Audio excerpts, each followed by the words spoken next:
Look at Candace. Bring that thing, make that noise. Can't take her anywhere. Well, I've got 6 o'clock, folks. All right. Like a good school teacher.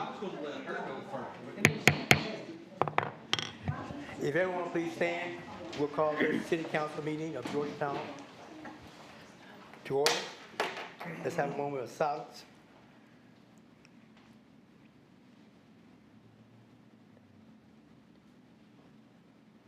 Thank you. We'll ask Councilman Brent if she would lead us in the pledge.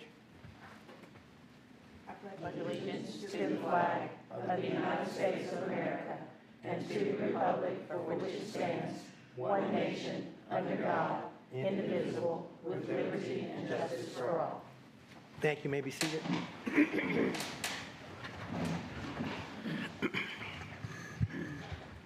At this time, we have roll call. Mr. Allen? Here. Mrs. Wilkins Brent? Here. Mrs. Butcher Conway? Here. Mrs. Hambrick? Present. Mr. Hampton? Here. Mr. Showalter? Mr. Stone? Here. Mrs. Tackett? Here. Thank you. At this time, the minutes, may I have a motion to approve the minutes. Motion, Mayor. Motion is made. Do I have a second? Second. Mayor, before you move forward, number 7. Okay. I wasn't here, and they said that I seconded it on number 7 on the second page. Just wanted to bring that to your attention. Okay. So we have to have some corrections to that. Are there any other corrections to be made to the minutes? Any other further discussion? Motion is made, proper second, no further discussion. All those in favor of the motion signify by saying aye. Aye. Those opposed say likewise. Thank you. If you have, council, if you have received the receipt of the check registry, please raise your hand. Let it note that all councilmen have received it. At this time, we have public comments. And here is Rose Lewis, turning the town teal. All right. My name is Rose Lewis, and I am secretary of a group called Bluegrass Ovarian Cancer Survivors, which is a support group for ovarian cancer survivors. And this would be the 5th year we've been doing these teal bows in downtown Lexington on the light post to raise awareness about ovarian cancer and its risk and symptoms. And we just need permission this year to continue that effort. I have a form I can give to Ms. Hoffman for Mayor Jenkins to sign, giving us permission to do that. The national organization requires that we have that. Mayor, could I say something? I think you mean in Georgetown, not Lexington. I'm sorry. We are doing it in Lexington, too. We already got their permission. So we're doing it in Georgetown, and we also have permission from the county judge executive to do it around the courthouse, since that's their property and not actual Georgetown property. So, I have a question, ma'am. You have a proposed date or proposed setup time 10 a.m. and proposed dismantle time of 10 a.m., but you're operating from 12 a.m. to 11:45 p.m. well, the form did not allow for us to say we're going to put them up on September 1st at 10 a.m. and take them down on September 30th at 10 a.m. Okay, I got you. So there wasn't any It wasn't leeway to cooperating. do that. Okay. Right. Our event Thank you. application contemplates, a typical event as opposed to a period of time where the ribbons are placed. So Okay. maybe we'll work on that for the future, but she's Okay, I been just want to communicating clarify with Tracy. that. Yeah. Thanks. Yeah. Okay. Well, thank you all. All right. Do I have a motion? I'll make a motion. Motion is made and second. Are there further discussion or questions? All those in favor of the motion signify by saying aye. Aye. Those opposed say likewise. Thank you. Next, Ms. Erin Buchanan, Georgetown Community Hospital Colors of Cancer 5K. Yes, I am here for approval for our 6th annual Colors of Cancer 5K.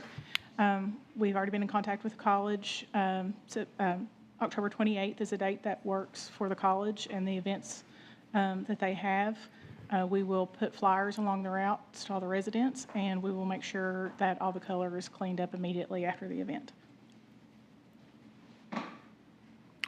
Motion, Mayor. Motion is made. Second. Second. Are there further questions or discussion? Just one comment, I am on the hospital board, so I will not be voting. Okay, thank you.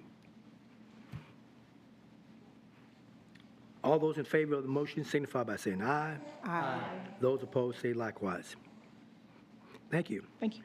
Are there any other public comments to be made at this time who did not sign the register? Thank you. At this time, some rare comments, don't have a lot. We want to remind everybody, of course, and I'm sure parents are probably happy about this, but school starts on Wednesday, so they get, the other babysitting service comes into play, and that also Georgetown College their kids are back on campus, so let's be aware of that. Lowell Road the project is somewhat completed. They're going to be having two ways, and Cardinal Drive, excuse me. Right. Cardinal Drive. Yes, that's set to be open for two-way traffic. I know the school district is very happy with that. Hinkle Construction worked really hard to keep that project on schedule, as you all know. So that's welcome news, because that's been operating one way with significant assistance for a while. And we met with them on a couple of occasions to make sure the logistics is all worked out. So the school is really doing their part to make sure that it's a smooth transition as they start the school year. City Hall project, I believe they're in looking at it. They're actually in the building doing some, I guess, some work around and see what they need to do. That's soon to start soon, and that we'll keep you updated on that. Also, the Farmers Market Pavilion will be going up sometime in October. Just want to remind you, there will be a time where we have two constructions going on at the same time. So therefore, the parking area, which we're going to talk about a little bit later, is something going to be affected by this. But we're going to try to come up with a proposal to the council to look at, see what they want to do on this particular item. Investment updates, we have acquired property, actually the county has, through our regional concept, and it's all set to go. Madison County is still working on theirs. This is a long-term investment, which is going to return for us some positive revenue that we can use for our fund balance. Also, yes. Mind if I jump in on that one Sure. for a minute? Yeah, like Mayor mentioned, if the council will recall, you all approved a municipal order authorizing up to a certain amount of funding to purchase option contracts. So we were able to negotiate that, and by we, I mean the county was able to enter into that agreement. The city will pay for half of that option money. Had to move on from the first property. Ultimately, I think still ended up with a very good property that we've reserved 12 months on, with an option to extend for 6 months for an additional cost. So that gives time to do the due diligence period, see how the funding plays out and whether we're awarded that funding. But in the meantime, that property won't be sold to another purchaser. Thanks, Mayor. Thank you. And also that gives us some, again, long-term revenue that we're looking at. We also met with Commerce Lexington. This was another project that we talked about, and I think you approved that the county and the city is going together to get a brand name and do some publicity and do some things that's going to bring in talent. That's what they call it, but actually bringing jobs to this particular area. We're trying to get people here from different locations. We met with them today, and we gave some feedback to them on some things that we like to see as to, for example, how many people are involved in this project. What is the buy-in that we're going to be putting up? Also, how much it's going to cost to get this brand name out, and how much do we actually have collected from other investments from different areas of this region. So that's coming soon, and hopefully we will have an update for you later on. Revenue update from our revenue session we had on Wednesday. A couple of items that council wanted to make sure that we do our due diligence on. So in the meantime, I've worked on a couple of ideas, and so going forward, Scott Hall with the Georgetown Scott County Revenue Service Commission, was going to actually come and present a presentation to the Finance Committee. They're going to get the numbers that we requested. Their numbers going to show anything and everything they need about revenue. They're going to have it for the Finance Committee. We're going to meet the 28th. We'll have the data. They're working on it now. Once they get it to me, I will make sure the Revenue Finance Committee gets it first, and then also then council will get it. And we will then have during our September 11th city council meeting, they're going to come and present that to the full council. So we're doing that to get ahead of everything, so kind of give you some information on revenue. So they're coming to the Finance Committee on August 28th? Yes, August 28th, and then Full council September 11th. September 11th, that's correct. All right. Okay, going forward, at this time, we have the recognition of the Georgetown Police Department promotions. And I'll ask Chief Allgood to come on up. First, we have Lieutenant Mark Garner. I think he's changing. That's what I was told. He's still changing? Maybe I should rethink this. I like a man who's prepared. Should we go into the next one? Yes, sir. Okay, let's go into the next one then. All right, at this time, let's see, we have Sergeant Todd Adams.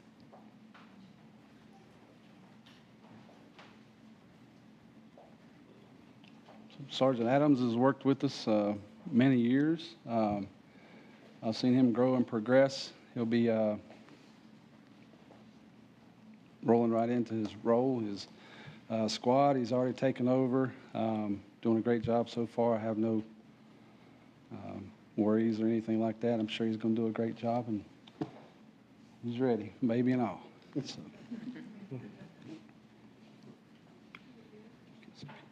You want to go up front there?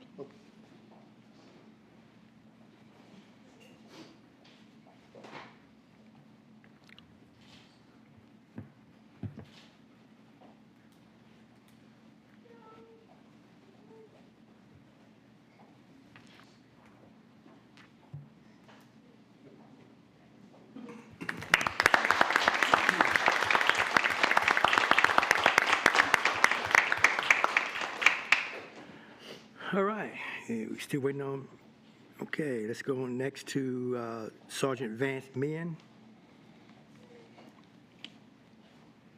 Sergeant Meehan, I've worked with him as well, obviously, for a while. He was a sergeant in Cynthiana. He came with us. He's been a detective. He's done an awesome job with the mental health. He and Patrick's worked very hard. He's very popular. He's known all over the state now, but he's done an awesome job. I hated to lose him out of that role, but it's good. He can promote, and I'm sure he'll be able to hand the ball off to the next person. We'll get them groomed and ready as well. So I'm excited to be able to promote him to sergeant as well.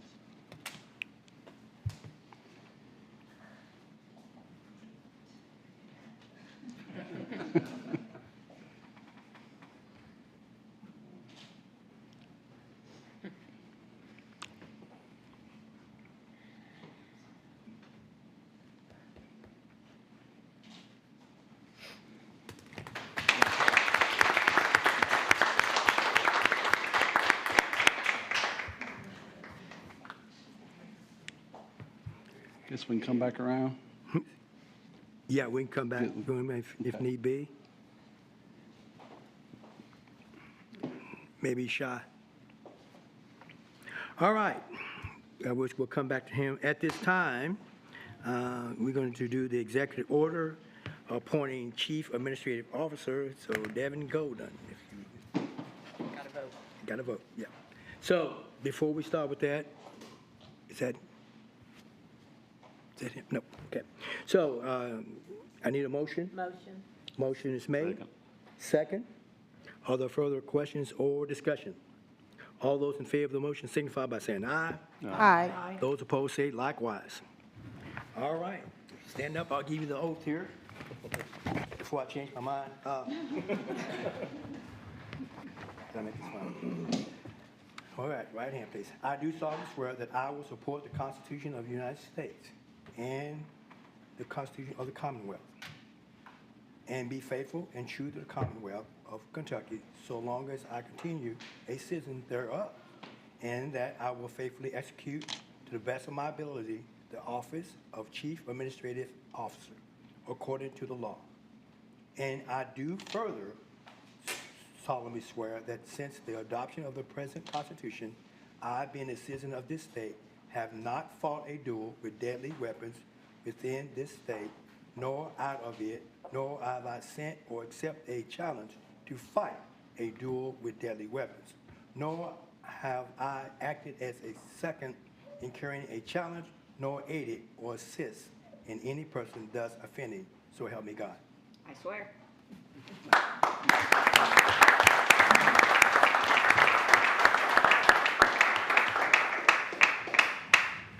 Well, I can't change my mind now, can I? Okay, let's move on. The city attorney is not here. We'll come back to him a little later and get him sworn in.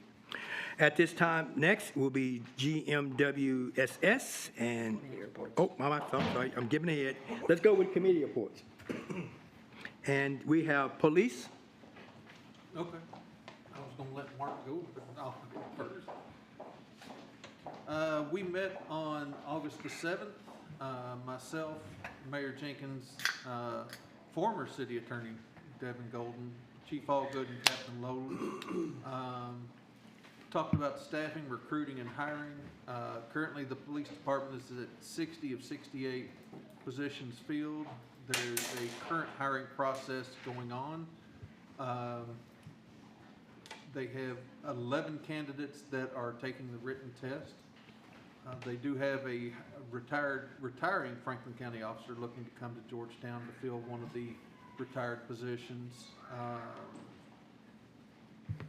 Also have an officer looking to join the police department as soon as his contract expires at the city he works in. This is one thing I'm kind of proud of, is that one of the vehicles that is scheduled to go back to Enterprise is going to be wrapped as a rolling advertisement for the Georgetown Police Department, to where it will be taken on recruiting trips or to whatever cities they need to go to, and to help recruit officers for the department. The recruiting video will be posted on the city police department's Facebook page, and of the 3 videos, it'll switch Monday, Wednesday, and Friday.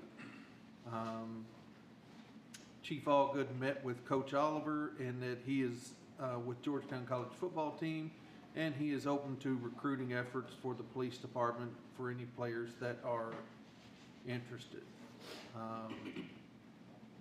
We talked about the Junior Citizen Police Academy class. We had finished 3 weeks ago.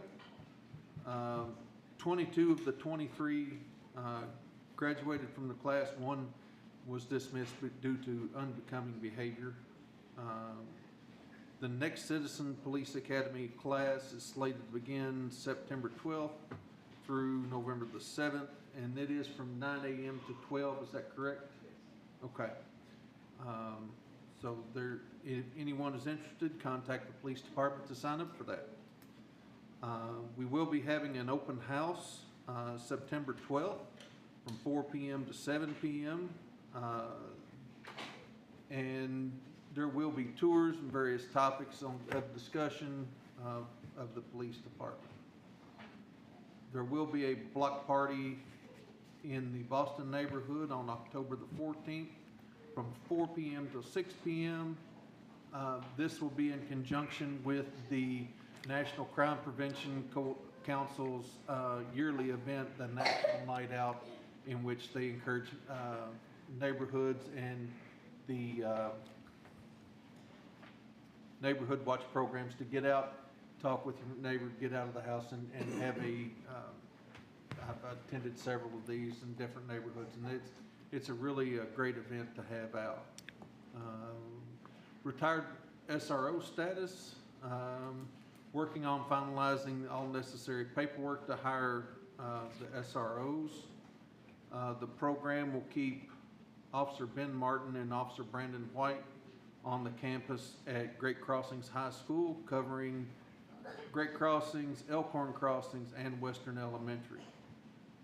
The other officers that will be moving into the SRO program one officer will be stationed at Georgetown Middle School, and that officer will also cover Garth Elementary. They will have an officer at Southern Elementary and Lemons Mill Elementary as well. The training at the police department, one of the things they did have an active shooter training on the campus at Georgetown College that went very well. Also, the new taser trainings are in, and the training has become on those. Next up, we had a lengthy discussion. Chief, if you want to come up, I'll set this one up for you. We had a lengthy discussion on body cameras and the LIP grant. So, Chief, I'll let you have it on the cost and the discussion on that. A little bit more in depth with more information that you have. Okay. You want to continue on or knock out Lieutenant Gardner's thing? Does it matter? Yeah, let's go ahead and get that right quick, Mike, Okay. if he's ready. He told me he was ready. For anybody that didn't get it, the open house is September the 12th from 4 p.m. until 7 p.m. Right, and then the block party in the Boston neighborhood is October 14th from 4 p.m. till 6 p.m. And come on up, Lieutenant Gardner.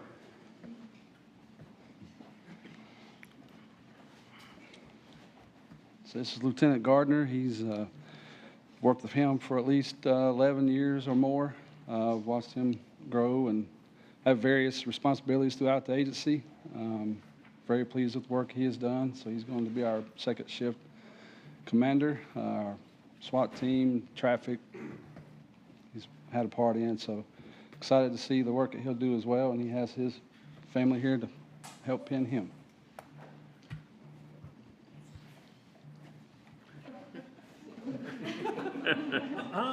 No, Mama.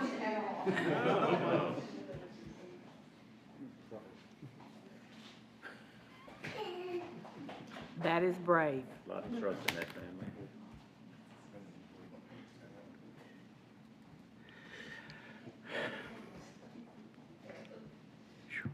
You don't draw blood, it doesn't count. You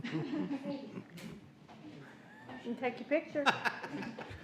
That pretty bow in. Congratulations, Mark. Well deserved.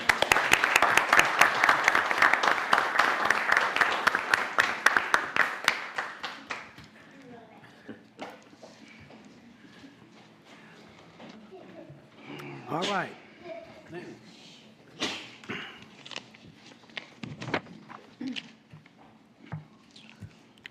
All right, so first I'm going to hand everybody a memo that's drafted by Chief Nash.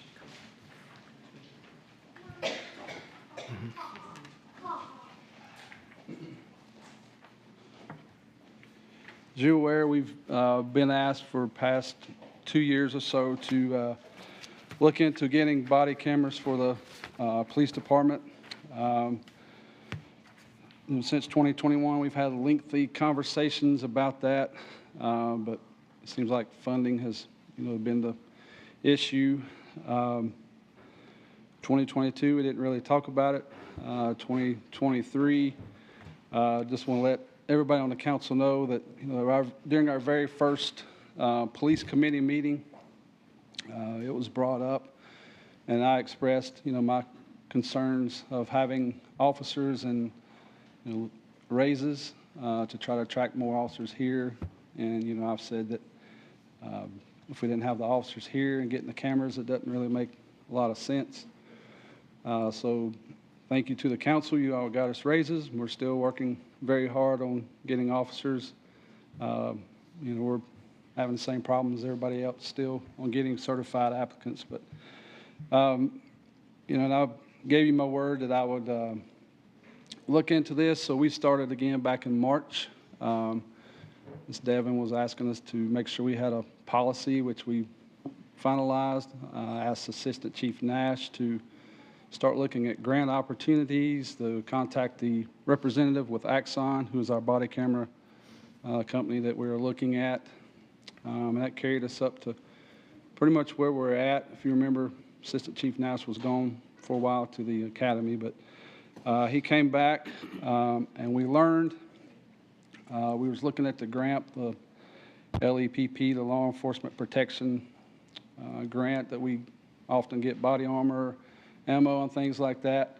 We learned this year that they are not offering grants for body cameras.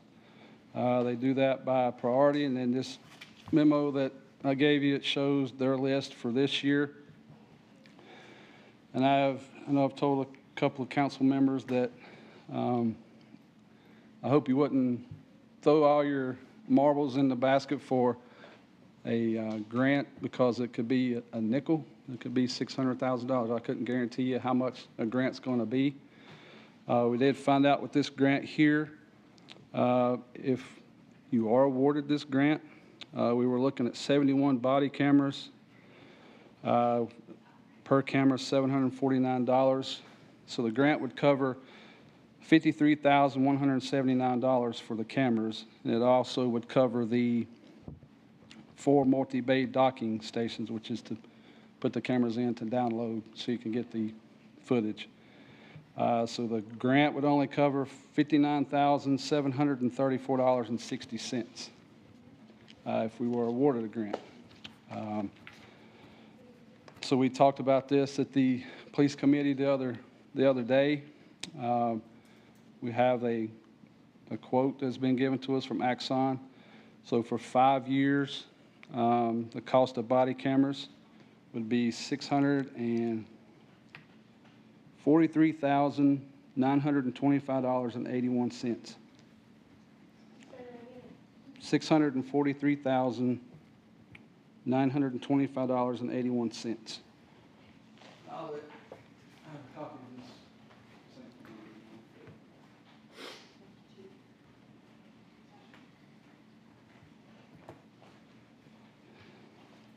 We did look at a couple other avenues for grants as well, and they're pretty much the same thing as the LEP grant. They're not funding body cameras this year. On this sheet here, it kind of gives you a breakdown. Of course, up front, the biggest amount being $178,151.20. And then you can see how it's broke down over the 5 years. And I'd like to point out, at the end of the 5 years, you still have to get another grant or, find another way to have these funded. I also want to point out this figure, the $643,000, doesn't include the civilian that we would need to run that.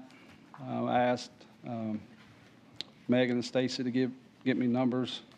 So the salary that we were looking at, along with insurance benefits, they said you're looking at around $75,000 total for that person to put everything in. So I was asked that you would keep that in mind. I know there's been, I just want to say that the police department's never been opposed to having the cameras. As I said, there's been a lot of work put into it. Again, this time it's just come up as funding. So I just wanted to present that to you all so that you'll know what we're up against. Again, this past Tuesday at roll calls, I asked every officer that was there, do you have any issues with body cameras? Nobody has an issue with body cameras. Our guys don't have that, so if you can take that back to your constituents or, whatever. It's not us. We're not trying to hide anything. It simply comes down to funding. There it is. Give you everything that we have to look at in black and white. So. Again, Chief, the $643,925 is still not, we're still not covered the training, the license, the software, the video storage, spare equipment, body worn camera. It is, yes. Like on the first page of this. That is, the grant would not cover any of that. The only thing that the Will grant, this cover any of that? No, the only thing the grant would cover is the cameras and then the docking stations. Okay, got it. Everything else would be for us to cover. But the quote is inclusive of those things you just mentioned, Connie. The grant is limiting us to that $60,000 physical camera, docking station investment, all the licensing, software, personnel, those things are outside of the scope of that grant. And, you know, that's a state grant. There are federal grants through, is it DOJ? Yes. That does. And those are carry the same eligible items under that grant, just honestly more reporting requirements and more stringent requirements about your policy. But So the 643,000 does cover all of that? the licensing software, And that the includes civilian. all of that. Okay. So we could Gotcha. reduce, if at some point in the future, we applied for that grant and were funded, we can reduce that by $60,000. Gotcha. But, you know, the reason for, and obviously this was reported at Police Committee, sorry, Councilwoman Hambrick wasn't able to be there that day, but the reason for bringing this to the council is because we did say this is when the LEPP grant funding would open for the year. And so, you know, after learning the limitations of that, and, you know, we've got a pretty, Assistant Chief Nash has a pretty quality contact within that program, and I'm thankful that he was candid and said, you know, by the time we make it down this list of priorities, the money's going to be out because, you know, the council does need to have the opportunity to fund it outside of the grant, especially knowing that the grant is not even going to cover 10% of the cost Right. over the life of the program. So it becomes a conversation of how to fund it outside the scope of a grant, honestly. Yeah. Do we know what beyond the 5 years looks like in terms of funding? Because the software is going to be there, the license will be there. What does it look like beyond the 5 years? In here, it shows you where it would be, we would get new software, new cameras. We haven't really looked in detail past the 5 years. I can take maybe 5 minutes and explain some of the lines on here, maybe to help you if we had time. Page 2, if you see the redaction assistant user license, because, you know, the quantity, that's the main thing. We're looking at 71. You may see 71 or 72. 72 would be for that civilian person to be able to have the camera, to be able to we have a spare. So that's what we're looking at. Even though we have 68 people right now, we still have, you know, the possibility of getting another part-time. So we're trying to plan a little bit ahead. So the redaction assistant user license, that is built in, so if the video shows a license tag, people come in for open records, we have to take into consideration crime scenes, if there's, you know, blood, if there's, you know, whatever that you don't want the public to see. This part here helps our civilian that would do that, would help them to redact that so that we could get that out if needed. The auto tagging license, that takes the case report from CAD, which is our record system, and it attaches it to the video of the case, so everything would be put together. So you'd have your report, and it would line up with your body camera video. So the officer would have that for court. It would make it easier for open records and things like that. If you skip down to Respond Device Plus license, that allows us to link the Bluetooth that would be inside the patrol vehicle that would allow the cameras to be turned on.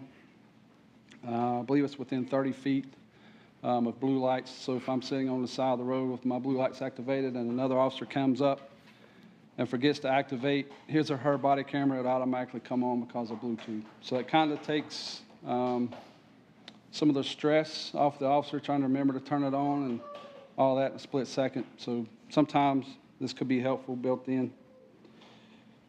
Right under that Pro License Bundle, that's for the supervisors. It would give them the ability to pull the video and review it if needed. Right under that Basic License Bundle, that's just for the officers. So we have 53 officers or so that would go to. Right below that, the Axon Starter, that's training for 3 days. So Axon would send someone here to train everybody to get us everything up and going, how to use it. It would train our civilian. And the line just below it, auto tagging, performance, implementation, service. That would get the civilian up to date give them training as well. If you go to page 3, at the very top, the Molly mount, single axon rapid lock, you'll see there's 15 there. That would be for our SRT guys, our special response. So if they're activated, they're not going to be wearing a uniform like this. So they'd have their green uniform on with a lot heavier armor, helmets, things like that. So they would require a different clip for their camera. So we have 15 of those. And then right under that, the USB-A cable. That is for, so an officer can plug it into the computer and help download the videos, which also help them with their reports and making sure everything was accurate to detail. Right under that, you'll see the rapid lock. That's just clips that we would use. Skip down a couple lines, the wing clip mount. We have 60 of those. That would be for a Class B uniform, which is like the polo and 511s that we wear from time to time if we're not in uniform. And then down, if you skip down to Axon camera refresh one.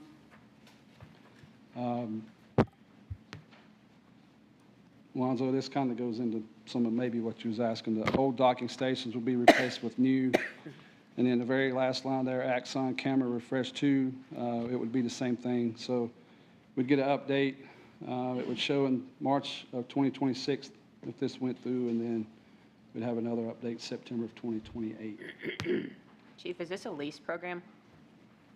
I believe so, because they'll change them in and update it as you go. Yeah. Or And that kind of like goes you- to the cost. I think it's kind of a revolving cost, every 5 years. It's going to turn over. Essentially, I think the cost will probably be fairly uniform aside from increases, with inflation and just, So it sounds like we'd be looking at $650,000 for 5 years on Yes. on a consistent basis, which is about $130,000 a year. Yes. Okay. And then, Plus the worker. and then they said a ballpark of around 75,000 with benefits and everything for the civilian. 725. So, Chief, outside of Lexington and Louisville, which obviously have much bigger budgets, I would assume that there are many towns in Kentucky that are our size or smaller who've been able to get body cameras. Have we been in conversation with them to see what kind of financing they've been able to get? The ones that, I think the sheriff's office just bought theirs straight out here. Bought them straight out? I believe that Lexington had a mixture, is my understanding, of some grants and buying some out. So, I mean, I guess it just depends on the financing for each. Yeah, so you don't feel like City. this is some big pool of grant money that's out there other than the Department of Justice and, I've looked at their website as late as yesterday. I looked on the internet for about an hour yesterday. Yeah. Nobody's doing it this time around. They're doing body armor and things like that. and so this, in my mind, is another thing to keep in mind when we're looking for revenue streams to see if we can't make this happen. The other thing I wanted to ask was, so this is like a 5-year revolving thing, but as we all know, when you're doing software, Bluetooth and all of that, those are going to be upgraded after 5 years, right? Yeah, it's in here. It shows It's the in here updates. too? Mhm. Okay. Chief, when you say the sheriff's department think they might have purchased their body cams outright, Yep. what would be the benefit of purchasing them outright versus doing the way it's listed here as far as over 5-year plan? What would the benefit be? Well, I mean, when this come up, a year and a half ago, we were linked in conversation with the sheriff's office. I wasn't in a lot of those conversations. I guess, they had the funding, was just able to go ahead and do it. I don't know if that time, if grants were available or not. I don't know what the rotation or the cycles are. Chief, I think he means, you said they purchased them outright. They're through Axon as well, so I assume Yes. they're on a lease program. I don't think they own the equipment. I think he just means they use general fund to fund the program. I think they're still leased. Yes. Have they Yeah. hired a civilian to do all of the stuff what we're talking about doing? Has the sheriff's department done that? The last I heard, they had a lieutenant that's doing it. I don't know if it's like an administrative lieutenant. I can tell you, we're twice as busy in the city, and especially if insurance companies and attorneys and places like that know that you have cameras, your open records are going to double. Oh, yeah. We have seen how busy that person is when we lost Ricky Lusk. So we have 2 people that's really sharing that job right now. So if you add cameras on to the population and the amount of calls we have, there's no way I could take a lieutenant off of a squad Right. and ask him to worry about that. So I have a lot of other things I asked them to do. I understand. Well, and you don't want to pay hazardous duty to somebody who's exclusively Could be- handling administrative level. Yeah. And I'll say it again, some of you may not be aware, we want to go with Axon because, you pay for what you get. Okay, there may be some cheaper versions out there, but we have talked to other agencies and they pretty much said they're pieces of junk. If we went with Axon, because a lot of times if it's a very serious call, they're dispatched with us in the city, or we may go out with them in the county. So if we're all together, we're all in the same system, blue lights are on, all of our cameras are going to come on. So that's helpful. Totally The agree county with that. attorney and the Commonwealth attorney have already set up with this, so they're familiar with it. The judges that are here, they're used to it. So, and we went with this because, as I said, I don't want to pressure the officer to have one more thing to remember in a split second. Well, I didn't cut my camera on, and that caused him to get hurt or something like that. We can go back and explain why if somebody failed to turn their camera on. But by doing that, it takes one less thing for them to have to worry about. Well, Chief, I know you're working hard on this, and you've done due diligence, and I know the policy is ready to go, so, and I also know that we prioritized getting raises for the officers first, so we'll do our part and keep working on this as well, but thank you. Sure. I think that, I have another question too. If we move forward with this, how long would it take to implement it and how long to hire a person? Are you talking, okay, this is August, maybe by the first of the year? Would that be reasonable? I don't think so. I think, that, like I say, Axon would send somebody to train you for 3 days, but, I'd like to give the officers at least a month or so to get used to it, get used to the policy, things like that. And then, yes, to find somebody to hire to bring in and do that. So, yeah, if we were able to do that by the end of the year, I'd say that would be fair. If you had everything ready to go today. Yeah, in the Perfect world, yes. Go ahead, I'm sorry, Mark. Well, I was just gonna, I don't know how everybody feels. I know we've been working on this and talking about this. And I don't know if it's something that we can move forward on quickly, something maybe the finance committee would talk about in the next finance meeting and bring it forth on the 11th of September. Is that something that we could look forward to? Definitely. All right, then. Well, and to that point, Connie, if we look at beginning of calendar year, you're splitting the fiscal year. So it's only, if Alonzo's estimate's right on, you're looking at a $100,000 investment versus around a $200,000, which still gives time to plan and, sometimes it's helpful to implement things like that in a budget amendment. So just to piggyback on Alonzo's question, I think Connie asked as well. So if we move forward, we're looking at approximately $200,000 per year cost for adding a person plus what you listed as not traveling. So it's going to be roughly about $200,000. It would be, Probably a little more. And if we don't get a grant, then we would have to come up initially with an initial amount of $59,700. And if the choice is to go forward this year, there's no grant. There is no grant, right. But doesn't the, When will be the next time? It'd be 2024, At the beginning of 2024? I think it's July. July? July. but here's one kicker to this. If we move forward, there is no going and getting a grant to go back and pay for the initial startup. Once we can take that step, that takes the grant money back. Yep. it's Yeah, moving. we did ask that. If we had council to start the funding, could we come back and be awarded the grant? And they said no, so. Which is $60,000, right? Over Yes. 5 years, so Over 5 years. $12,000 Yeah. annual Yeah. impact. I'll continue to look for grants and let y'all know if I come across something, so. Between now It's and then. definitely something that the police committee, Willow and I, we are very much behind it. Chief Allgood, Assistant Chief Nash, Captain Lodell. This is something that I know everybody here has been pushing it, but we're all, and the officers are also pushing for it as well, so. This is also something that the community's been requesting for quite some time as well. So we've been able to find the money for the officers, so we need to continue to look at money for the body cameras. So I'd suggest that Finance Committee goes back and look at this pretty closely and just report back on what we think we can do. Sounds like a good plan. And I think you should still look and see if there's grant money, so, Yeah, or more keep money's looking. out there. And, because we've got a lot of stuff on the plate. We haven't even got to the fire committee yet, 'cause And- there's things we're trying to push for fire committee too, so that's fine.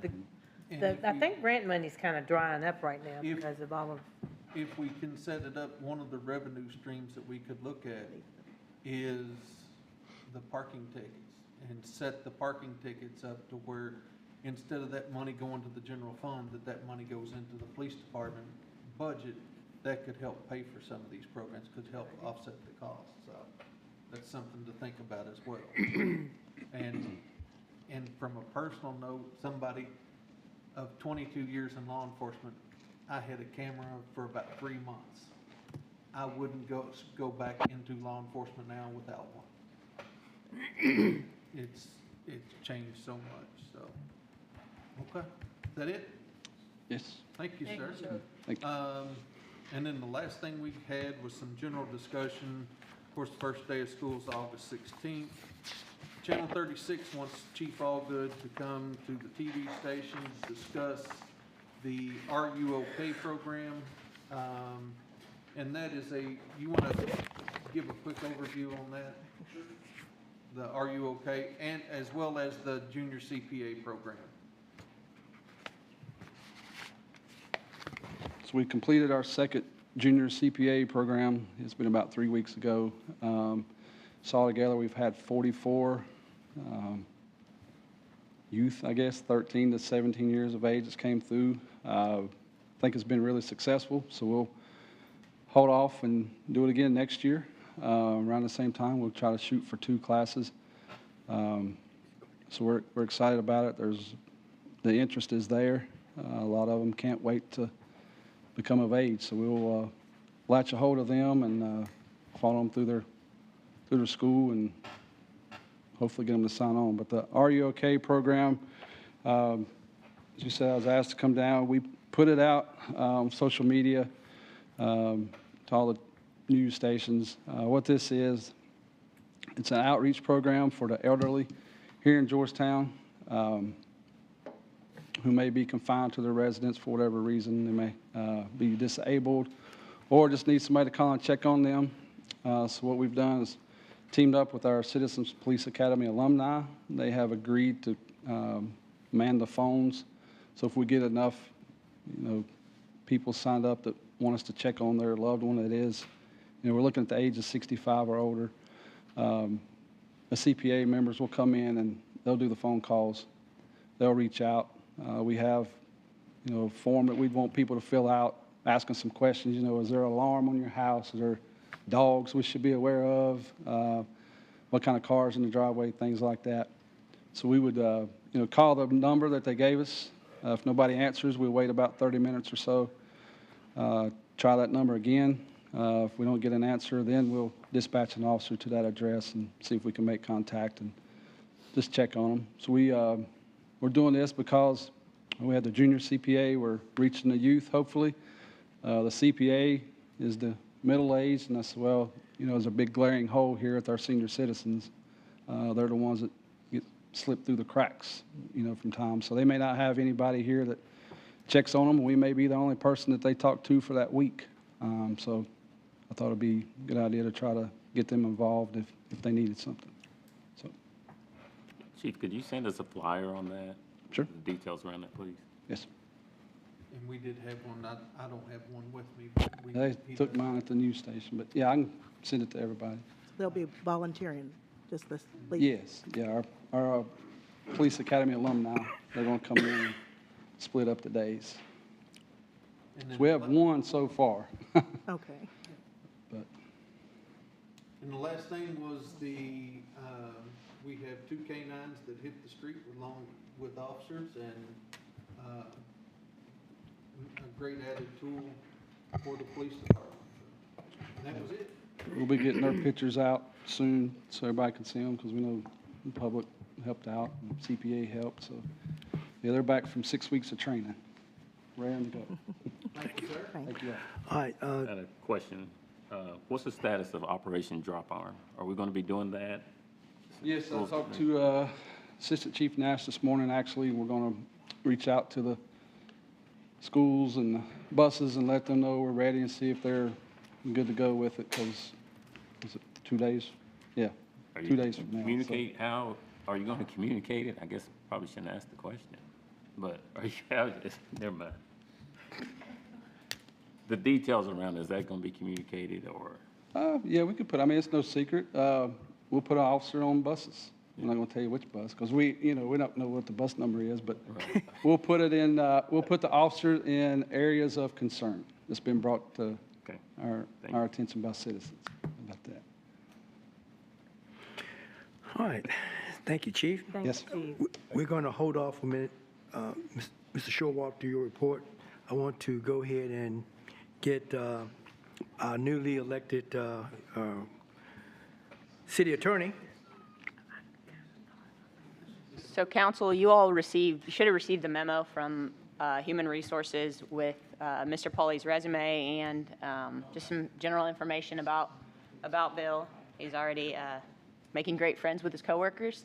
But one thing in the interview process that I thought the council would like to hear about Bill is that he expressed a passion for Georgetown. He used to be in local practice here and spent time in his interview talking about how much he wants to be in our community. And I know we're very leanly staffed here, so we need people who are passionate about Georgetown. So he's got great experience, served with the Department for Local Government, has served as counsel at the state legislative level in some other capacities, and we're thrilled to bring him on board, and just wanted to give that introduction, Mayor.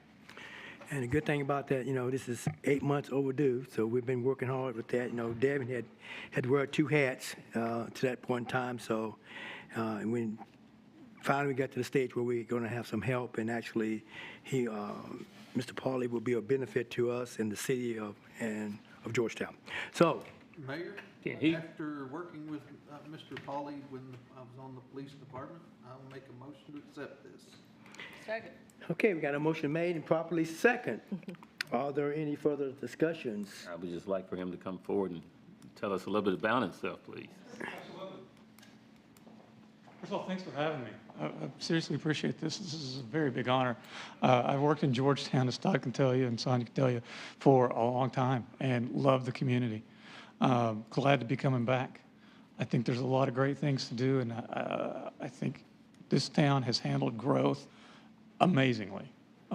You still got that small town feel with all the large town benefits. Great school system, and as a public defender, I hate to say it, you have a great police department here. And I'll tell you, when you're talking about these body cams, the police officers that I talk to, yeah, sure, there is an expense up front, but the man hours, if you take a DUI, for example, it's one thing for an officer to say this guy was unsteady for his feet. It's another thing to push play and be done with it. And you're saving court time, people's time missing work. You're saving judges' times, attorneys' times, officers' times, get them back out on the street instead of these hearings. So I think that's another thing to keep in mind with these programs. But that's a bit of a divergence. I just want to say I'm really ready. I'm understanding I'm going to start work tomorrow. I'm going to try and hit the ground running. So if there's any questions from anyone, I'd be glad to answer them. What's your hobbies? My hobbies are my two kids. Thank you all for letting me be a little late tonight. It was their open house at their school tonight, so I got to go meet their teachers, and they seem like really nice people. Family first. Yes, absolutely, absolutely. And I've been told that here in Georgetown, you folks really respect that. A lot of people say that. A lot of people can walk the walk, and talk the talk. Understand you folks walk the walk, so it's great to hear. All right. Motion has been made and properly second. Are there any other further discussion or question? All those in favor of the motion signify by Aye. saying aye. Aye. All those opposed say likewise. All right, Mr. Pauly, if you come up here, I'll come down to you, to your level. I'll come over here.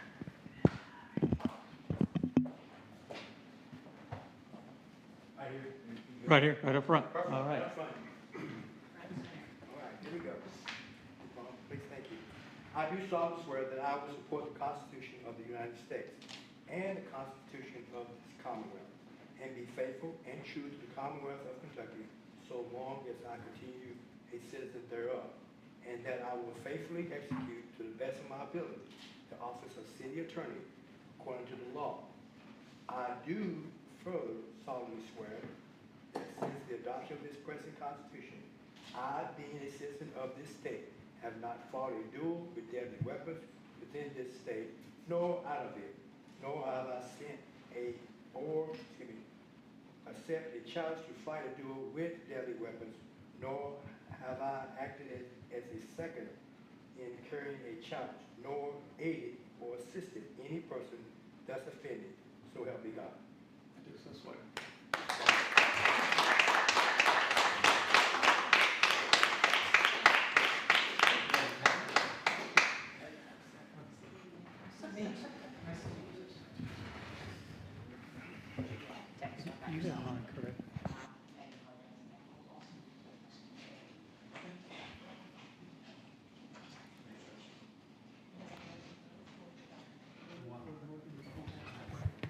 And we start at 8 a.m.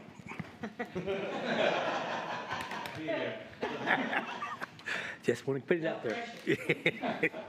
All right. Now, Mr. Showalter, if you want to do the fire committee report, please. I wish Mrs. Britt and I could go, but you all good. So, Mrs. Brett and I met with Chief Thompson and his command staff back on July 27th. And covered quite a few items. So these are in no particular order. We took no action. We did have quite a bit to discuss. So, Chief, if I either missed something or get the information incorrect, please correct me. We talked about Chief, the fire department currently is looking for 2 fire department personnel that you're hoping to have in place before the end of this current year. Yes. To have them through training, have them hired through the training before the end of this current year. Yes, sir. Is that correct? Okay.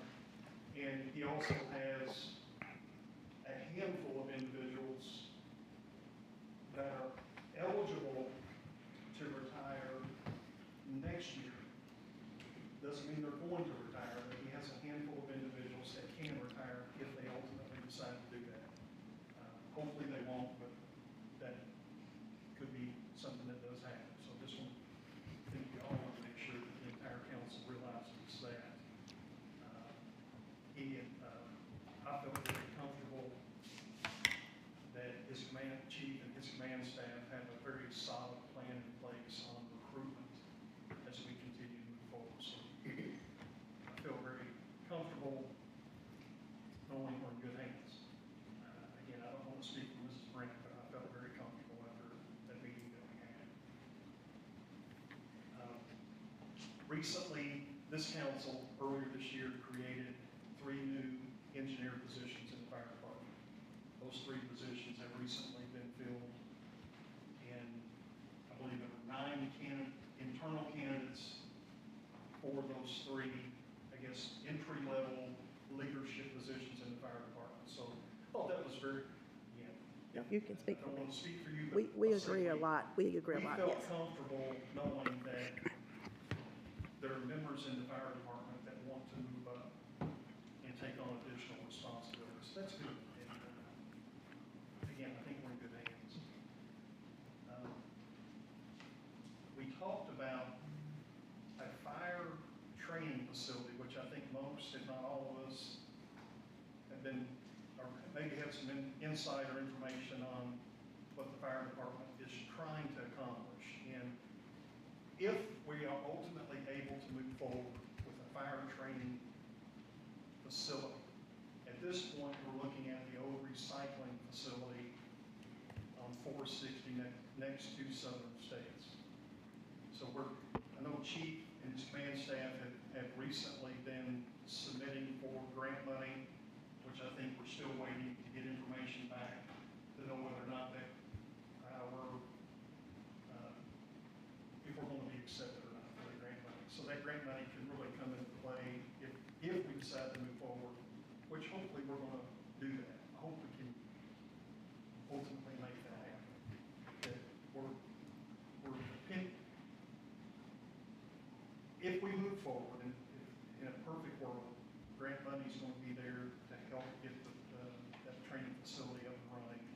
It could potentially require money out of our general fund. It could. We don't know yet.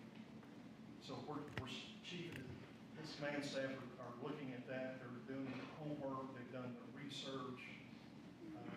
This is a passion for his department to help make sure that each and every one of our firefighters has the proper training to do the job. And ultimately, as well as making sure that they have the safety protocols in place. So to make sure that each firefighter personnel not only go to work each day, but they come home each night. And so that is something that I think we need to continue to look at and discuss as we move forward, not just for the chief and his fire department, but also for us as a city administration, as well as folks that live in this community. If we're going to be this, which I believe we are, in our police department and fire department, we have to make investments. We have to invest in our people. So just want to make sure that. And on that training facility, I don't mean, it could be used by other fire department, it can be used by the police department and other agencies too. So, I mean, it's just not, I mean, it just helps the community and all. It's helping, everyone here, so we'll definitely use that. We discussed, back just a few months ago, we had the cancer screening process for our city employees. And I've had several retired firefighters, and I think Chief Thompson's had a few as well. I believe you have as well, that have asked about, can they participate moving forward to the future? And with our retired firefighters, there's a pretty large price in order to go through that cancer screening, close to $1,000. Close to, yeah, absolutely. So we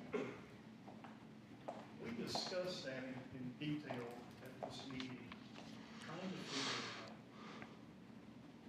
we have to be concerned about our current firefighters, but we also have to take into consideration all those firefighters that have served and retired to make sure they have the same access at a reasonable price to go through those cancer screenings. I think that's important to all of us. I know you already had information when the question was posed, and I think we got to continue to think outside of the box and try to get creative on how we can help reduce that cost to our retired firefighters to make sure they have the access to go through those cancer screenings. I didn't know if you wanted to add something to that, if I got anything incorrect there. No, you didn't get anything incorrect. Just to kind of expand on that, our heart is to make sure that we do take care of our retirees. So when we went through this process with Grail, we were able to actually secure the same price structure that we got. The city ended up paying per firefighter for our retirees. So Chief Bruin and others that were able to come in, they were able to get it at the $649 is what they're able to get it at. That's still a lot of money. What our hope is, I've had several discussions with Assistant Chief Seth Johnson.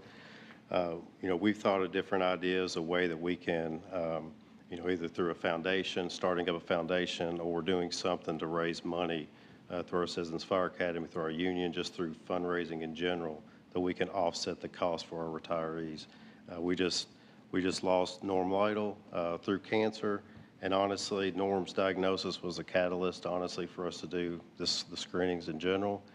So it would be, for him and Battalion Chief Jacobs, just in their honor, for a way for us to do something to be able to help the retirees, because Chief Bruin and the guys that laid the foundation for us in this department are the ones that are at the highest risk. So we're definitely thinking of different ways that we can do that, even if next year we're just able to knock off $200 or $300 off each person. But our hope and prayer is that we can get to where we can take care of these guys. They screen every year, Ken? Yes, ma'am. So, if I've left anything out, please stop me. I didn't want to take a whole lot of time, but we just talked about the body cams for the police department.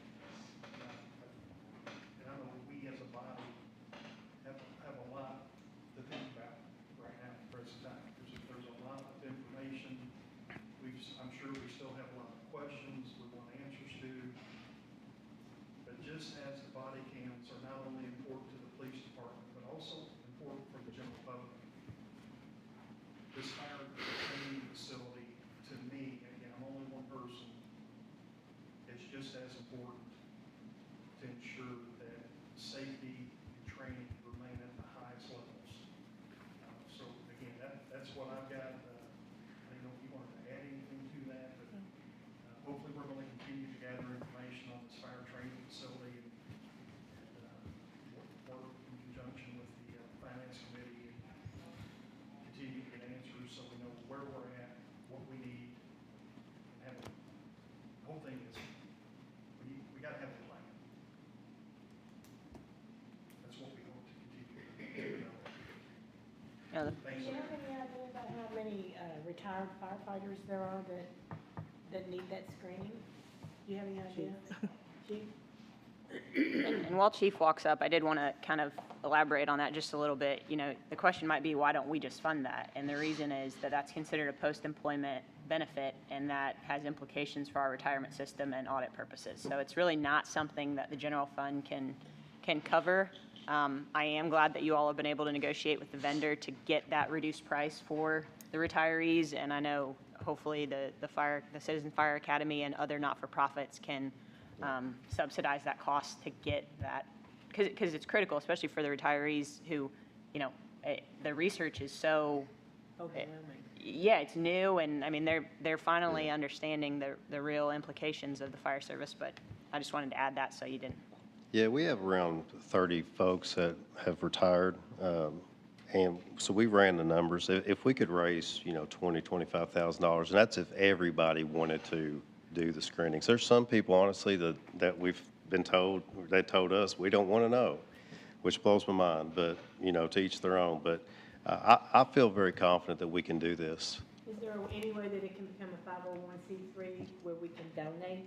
Yes, ma'am. To the city? And our Citizens Fire Academy Alumni Association actually, through the city, well, we've actually. We donate to other charities. I like that, Connie. Thanks. Anyway, go ahead. We can talk about later. Well, Where's Bill? We have- Okay. Oh, wait a minute, tomorrow, right? Sorry. 8 o'clock in the morning, we'll put you to work. Well, that would be the avenue for us as far as to be able to generate, donations or get donations throughout the community would be through our 501c3, either through the Citizens Fire Academy or Alumni Association, or we've even, like I said, we've tinkered with just starting an idea, in Johnny and Norm's name. So it would be a way for community to be able to get behind this. Yes, ma'am. The Festival of Horse on the Thursday night before all that takes place with the chili cook-off, it's centered around the fire department. Is there any way that, I've participated in it, but I can't remember, do you have to pay to participate in it? And if you do, possibly those funds could go toward? That money is for Toys for Tots. So that fundraiser is what allows Scott Markey to be able to purchase toys, David Razor previously. Yeah, we wouldn't want to tap into that. No. But yes, ma'am, that is a way, that's how it's, that's how that money is generated for Toys for Tots. So all the money that's raised during the chili cook-off, that's what goes and helps out to facilitate the Christmas That's very presents. important. I was just trying to think of another. Yes, ma'am. Fundraising situation that the community could try to help if we put it out there that there was need Yes, ma'am. for this. I have a couple of questions on the training facility. Do you have an idea what the capital cost would be and the ongoing operational cost? As far as ongoing operational costs, honestly, there's not a lot to it. We built the training center that we have behind Station 3. We have about $20,000 in that facility. Our guys did all the work there. They did the welding. They basically took Connex containers. The only thing that we had a company do was come in and stack them. Our guys took off and did the rest of the work. Now, building something on a larger scale, I think it would be more beneficial for us to go in and maybe have an engineer, somebody to come in there just to make sure that everything is, it's going to be a larger scale operation. We're talking about trying to do something with maybe a basement type setting, just the way that some of the elevation is out at the recycling center. We did put a training center committee together. Our training chief, Cam Johnson, I put him as the chair of it. But we got 8 members of our department, 4 captains and 4 firefighters that are interested in just generating some different ideas. I would like to try to do this with funds. The Fire Commission does have money available. Our conversation was that would be the goal that we would like to get to, is to be able to do this strictly with grant funding. But, it may be something that we, depending upon the scale or what we're able to actually get, maybe we do ask for some funding. But this is a benefit to the community in general, not only for our fire department. And the question's been asked too before. The county does have a training center. I want to throw this out there too.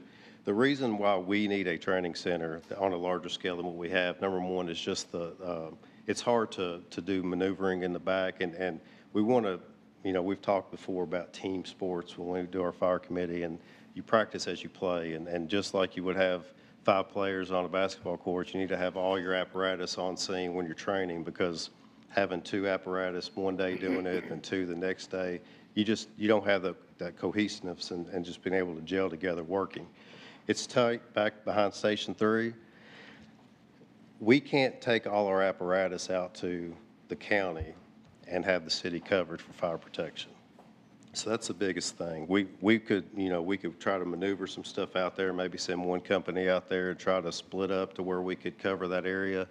But just for protection for the city, we just cannot take 4 or 3 engines in our truck company out to the county and just put the risk of leaving people in the city, uncovered. So that's why I have been asked that question. So I just want to clarify that. How big of a facility are you talking, square footage-wise? As far as square footage, I wouldn't be able to tell you that. We're looking at what the committees came up with right now is basically probably double the size of what we have behind Station 3 right now.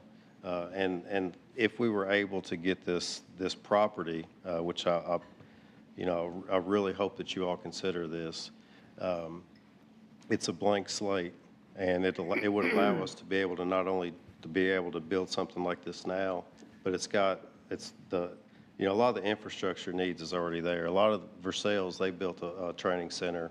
They had to pour concrete. They had to do all the things because it was just a field.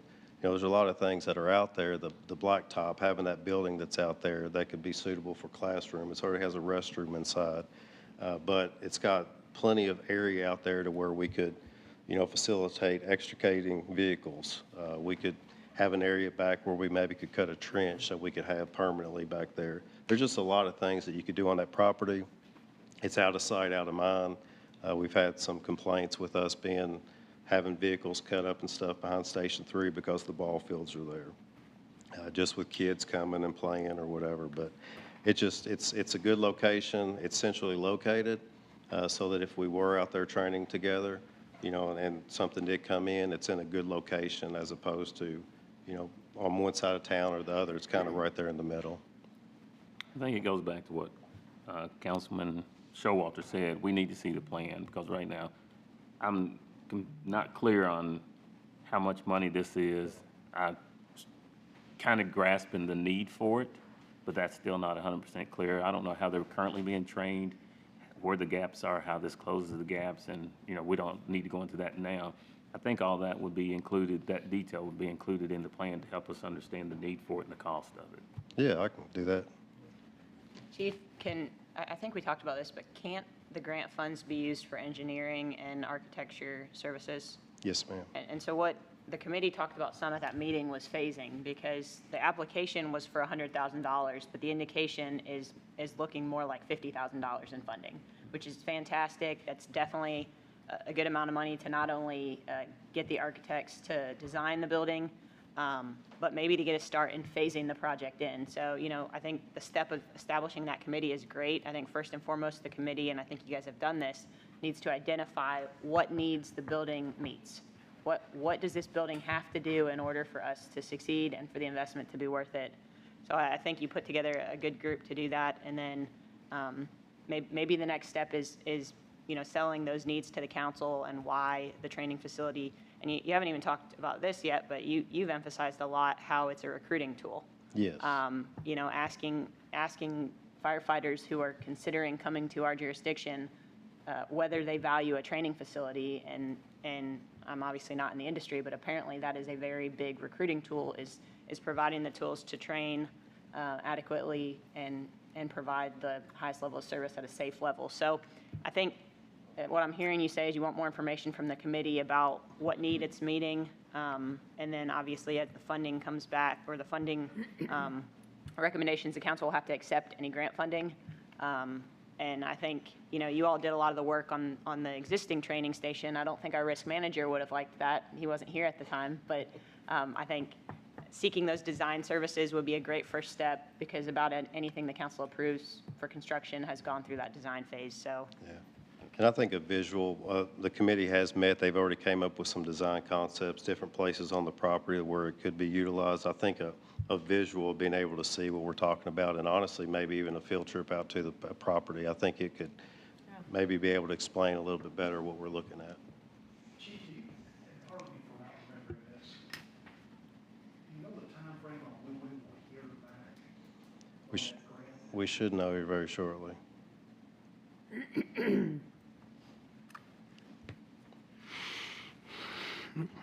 Chief, one thing that also was available is that property on back in behind there. May even talk with I think IMI owns it, IMI Concrete Company, and it may be something to expand on back there. Yeah, you mentioned that before, and I'll reach out to them as well. Yeah. That's another good area too. 'Cause Hamilton Hinkle has it so far, and then it's just, you know, limestone sitting there, so. Yeah. All right, any other? Thank you, Chief. All right, thank you all. All right, I think that's all the committee reports. Next, GMWSS, recommendation of award, sanitation sewer extension for Lanes Run Business Park, leak eliminators. Items 8 and 9B are both related to the sanitary sewer extension in the business park, and these are for the Moonlight, I think it's Moonlight Investment and Ecton Supply project. Does require an extension of gravity sewer, about 650 feet of 8-inch sewer, and we're going to complete the project through our annual services contract, our pre-qualified contractor, and it is annual, it is bid prices, and this is through our unit price contract. We can manage the project with leak eliminators on behalf of the Business Park Authority, and then the Business Park Authority through the City of Georgetown will reimburse us for this work. So to make this happen, we're seeking approval of our purchase order to leak eliminators in the amount of $195,797.37. And that gets us going on this project for the Business Park Authority. Motion, Mayor. Motion has been made Second, Mayor. and has been second. Are there further discussion or question? All those in favor of the motion signify by saying aye. Aye. Those opposed say likewise. All right. Thank you, Thank you. Next, city attorney. Now, going to talk about the second reading of the ordinance updating the cemetery fee schedule. The sponsors were Alonzo Allen and Greg Hampton. An ordinance establishing a revised fee schedule for Georgetown Cemetery lots, interment services, and other services. Summary. 1. Establishes a revised cemetery fee schedule and provides for automatic 3% increases on a biennial basis. 2. Provides for repeal of inconsistent municipal orders, executive orders, or policies, or parts thereof, severability of provisions, and effective date upon passage and publication according to law. The full text of this ordinance is available for examination in the City Clerk's Office, 629 North Broadway, Georgetown, Kentucky, 40324, or at www.georgetownky.gov. Introduced and publicly read the first time, July 24, 2023. Publicly read the second time, August 14th, 2023. You've heard, is there a motion? Mayor, motion. Motion is made. Second. We have a motion made and properly second. Are there further discussion or question? At this time, we will have a roll call vote. Mrs. Tackett? Yes. Mr. Stone? Yes. Mr. Showalter? Yes. Mr. Hampton? Yes. Mrs. Hambrick? Yes. Mrs. Butcher Conway? Yes. Mrs. Wilkins Brent? Yes. Mr. Allen? Yes. Okay, motion passed. Next, municipal order approving the cost of sewer relocation in Lanes Run Business Park. And if you read the municipal order, you'll see that this cost is a requirement under those two contracts, Eckerd Supply and Moonlight Investments, that the council approved. This comes out of Phase 2 property sales, and there is sufficient funding for this. In these transactions, providing the water and sewer infrastructure is always a responsibility of the Business Park Authority and the city. So this is simply a reimbursement to GMWSS, who is able to conduct this work under their existing contract with Leak Eliminators, which was bid out and duly procured. Motion. Okay, motion has been made. Second. Motion is made properly second. Are there further discussion and or questions? All those in favor of the motion signify by saying aye. Aye. Those opposed, let's say likewise. Motion carried. Next, discussion of potential parks and recreational capital projects. So I'll kick this off. I know that we've got 3 representatives on the interlocal committee, Ms. Hambrick, Mr. Showalter, and Ms. Wilkins Brent. That committee met last week or 2 weeks ago at this point. Oh. As you were. Yeah, so that committee met last week. It's comprised of 3 fiscal court members, 3 city council members. Need to take a cleanup recess here. We're making it. If you have any of the police stuff, I need Get all the electronics out of the way. You saved them. Yeah, thank you. Oh, yeah, I'm good. Yeah, we're good. Go ahead.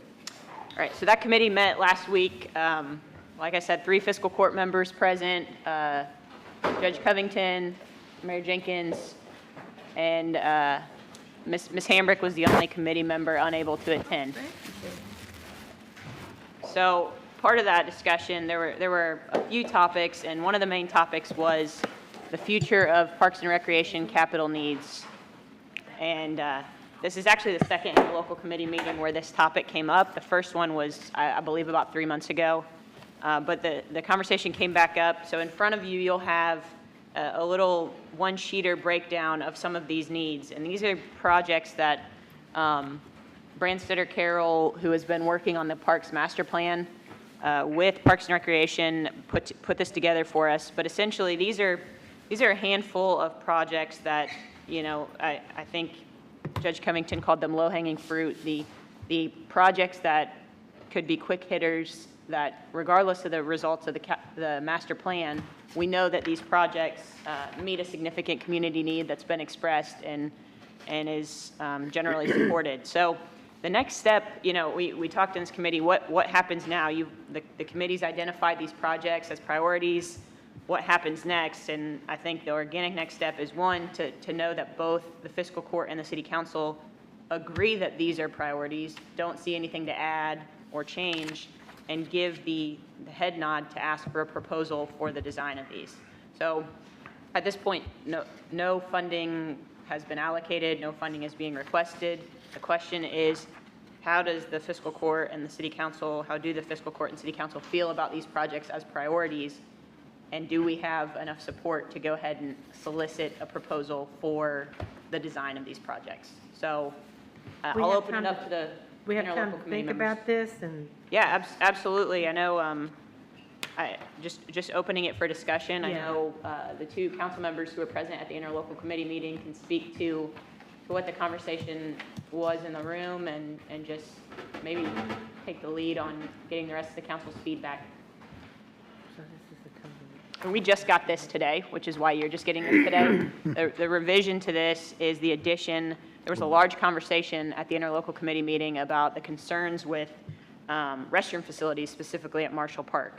So that was added to this since the conversation began months ago. I know there have been some deletions.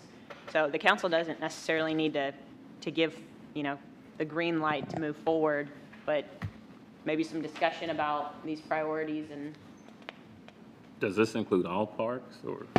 these are just initial capital needs that people have identified as projects. And by people have identified, I mean the interlocal committee has discussed these as projects to initially pursue. Because some parks- parks aren't on here, but is that? Yeah, not all the parks are represented. These are just large-scale projects that have been identified as good priorities for the community. In the meantime, I think the conversation has been that the master plan, I don't know the projected date for its completion, but I think the conversation was that, what's that? Sandra and I are on that committee. We've got a meeting coming up here shortly. I don't remember specifically when it is, but we do have a meeting coming up. Devin, explain to me the cost sharing. It would be a 50/50. This is being 50/50 proposed by the for all of interlocal these? committee as, yes, that all these projects would be undertaken as a 50% city, 50% county project, and it would not be an exhaustive list.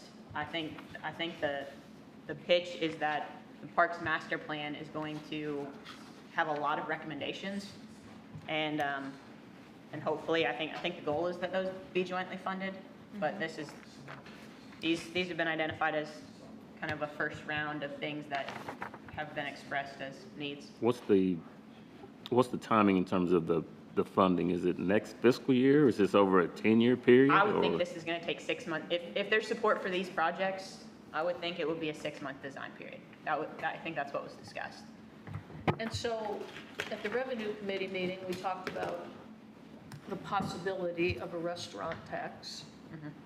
Would a restaurant tax help defray the costs that the city would have for these kinds of things? Yes, I think a restaurant tax, and obviously I say yes, I probably is what I'd actually say, but I think a restaurant tax could be utilized for debt service on these projects And the thing about that is, you're talking and about. other capital projects, sorry, Mayor. And you're talking about entertainment, you're talking about tourism.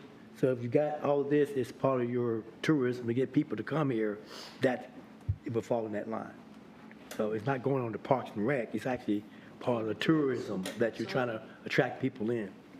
Yeah, Yeah. we just need to be clear on that, because I'm Yeah. not real clear on the restaurant tax, where it goes and how it's to be utilized, so I'd just like to have more clarity on that. And our ticket here of 14 million, and not all the parks were included, I think that number is gonna go up, potentially. And it's just, It was a survey too. Yeah. So people voted on what was most important. The restrooms weren't on there, and that's something I was very adamant about. But as far as, there's things on here, but like I said, it was a survey. There's things that I see could probably go before, what you said, the artificial turf and all that. It's not. And been involved with youth sports, there's two things on here that are nice to have. The Lyle Road turf field, artificial turf field, and the Marshall Park artificial turf field. Those would be great to have, but those aren't necessary. The the Marshall Park turf field, it drains better than any field in Georgetown. You know, and the artificial turf field on the soccer, that would be nice to have. Pickleball courts, there's a lot of people, that is a huge growing sport. The lap pool, that is definitely needed. The restroom and concession building at Marshall Field, currently they have a concession building, but their restrooms are porta johns, and they have been for years. And then baseball, softball complex, that is needed because the last I heard as far as baseball, they were playing every other week because they have no place to practice. So fields were that booked. So that's definitely a need. So you've got two projects that would be nice to have, not a necessity, but the other four I would say is definitely needed. So Brentstead or Carroll, if they were to put something together, and it would take 6 months to do all of this? I believe that was the projected amount of time it would take to design all these. So I think in terms of if this was supported by both the fiscal court and the city council, I think it's probably not going to, the actual construction is probably next fiscal year. By the time you bid the projects out and things like that. But doesn't that also give us time to figure out what a restaurant tax would do? Yeah, it absolutely does. I mean, I think, like I said, in terms of, we're really just at the stage right now where these are coming as recommendations from the interlocal committee. Right. Which I think I just heard some feedback from Councilman Stone. Any other feedback, whether tonight or like you said, you just received this updated sheet. So any time you take to kind of marinate in this, submit those questions to Mayor Jenkins and me, and we're planning on making the interlocal committee a little more active than it has been in past years. So Okay.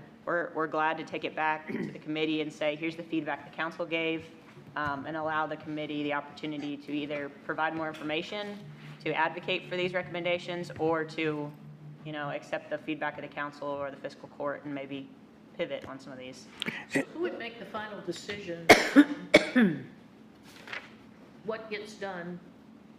I mean, is it going to be kind of, well, the county wants this and the city wants this, and then we take a vote? Or either support, I think it's going to have to come as unless one of the groups prioritizes something and wants to fund it unilaterally, I think the goal is that the profile of projects will be, there'd be consent among all parties because of that joint funding. Because until this council votes to amend its budget or approve a budget that has funding for the design or for the projects, it's not. There's no project. And same thing with the fiscal court. So, I hope that answers the question. And so What we did, the Parks and Recreation Department has recently conducted a survey for people throughout the entire community, not just people that live in the city, not just people that live in the county, but the entire county. And we had a presentation. In fact, we had a presentation here in the past, within the past 30 days. Yeah. And I don't remember the number right offhand. I apologize for that. There was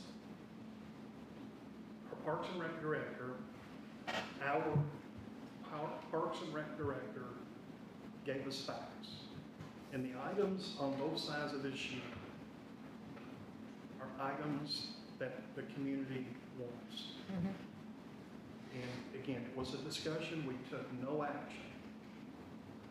And, whether it's adding water fountains at parks that don't have water fountains, or bathrooms and concession stands at Marshall Field that don't currently have bathrooms, these are the items that the people in the community are asking for. It's not something that we on the interlocal committee asked for. It's not something that the county asked for. This is what the people in this community are asking for. To keep up with the growing population, to make sure that the young people, the younger people in the community have access to pickleball courts, tennis courts, Bathroom. bathrooms, concession stands, You know, this is what the people are asking for. And now with our bus transportation, it'll be a lot easier for them to get to these different facilities. So, you know, again, you know, does this cover every single park in Scott County? It does not. It does not.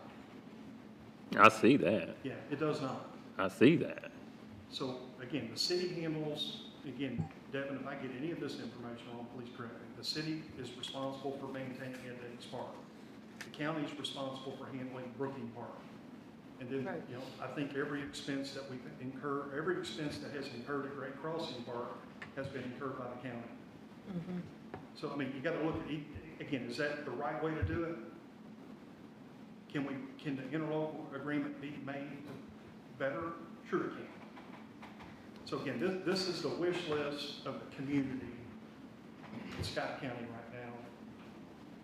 And, you know, it's trying to think of the big picture, not just today, but thinking 5 years down the road, 10 years down the road. And there's a reason that the turf fields were included on this big. You know, it might be to help bring in tournaments, which obviously bring in people to stay in our hotels and spend money at our restaurants. Yeah. But until we know all of that information, again, I think we just have to continue to try to bring in information and have knowledge and continue to come back to the entire council and pass that knowledge, everything that we know, pass it along to the entire council. Because we're not making any, I don't think. We're not making decisions. Nothing's going to be No. done tonight. We're This is gonna just for more marinate. information No, purposes. we're gonna marinate. Purposes. Right. Again, it's the price tag on this, at first glance, That's what I'm, yeah. yeah, at first glance, it's a wish list. Okay, it's a wish list. That they really, they're trying to push through, they want to push it through, I mean, with us, you know, both city and county, but, and I'm still new to it and listening to it, but it's like, there's more common sense things that need to be done, because the more I thought about it, it's handicap accessible, it's not handicap accessible up at Marshall Park or where, you know, we're behind times here in Georgetown, and it's sad, Especially with our- but, you know, the most important things are like the restrooms, you got to have restrooms for the children and people to Adults. use, but handicap accessible, you know what I'm saying? It's crazy. I mean, I don't see why we're not fined or somebody's not fined for that. But there's more common sense things to use for the money, and I know it is a wish list for the community, but we need to get up to date with things too. But do things more with, you know what I'm saying, common sense. And we need to also, and I think it's I been think we all stated, need to go look at the parks, the city and the county. And we need to go look at- see what, there really is a need.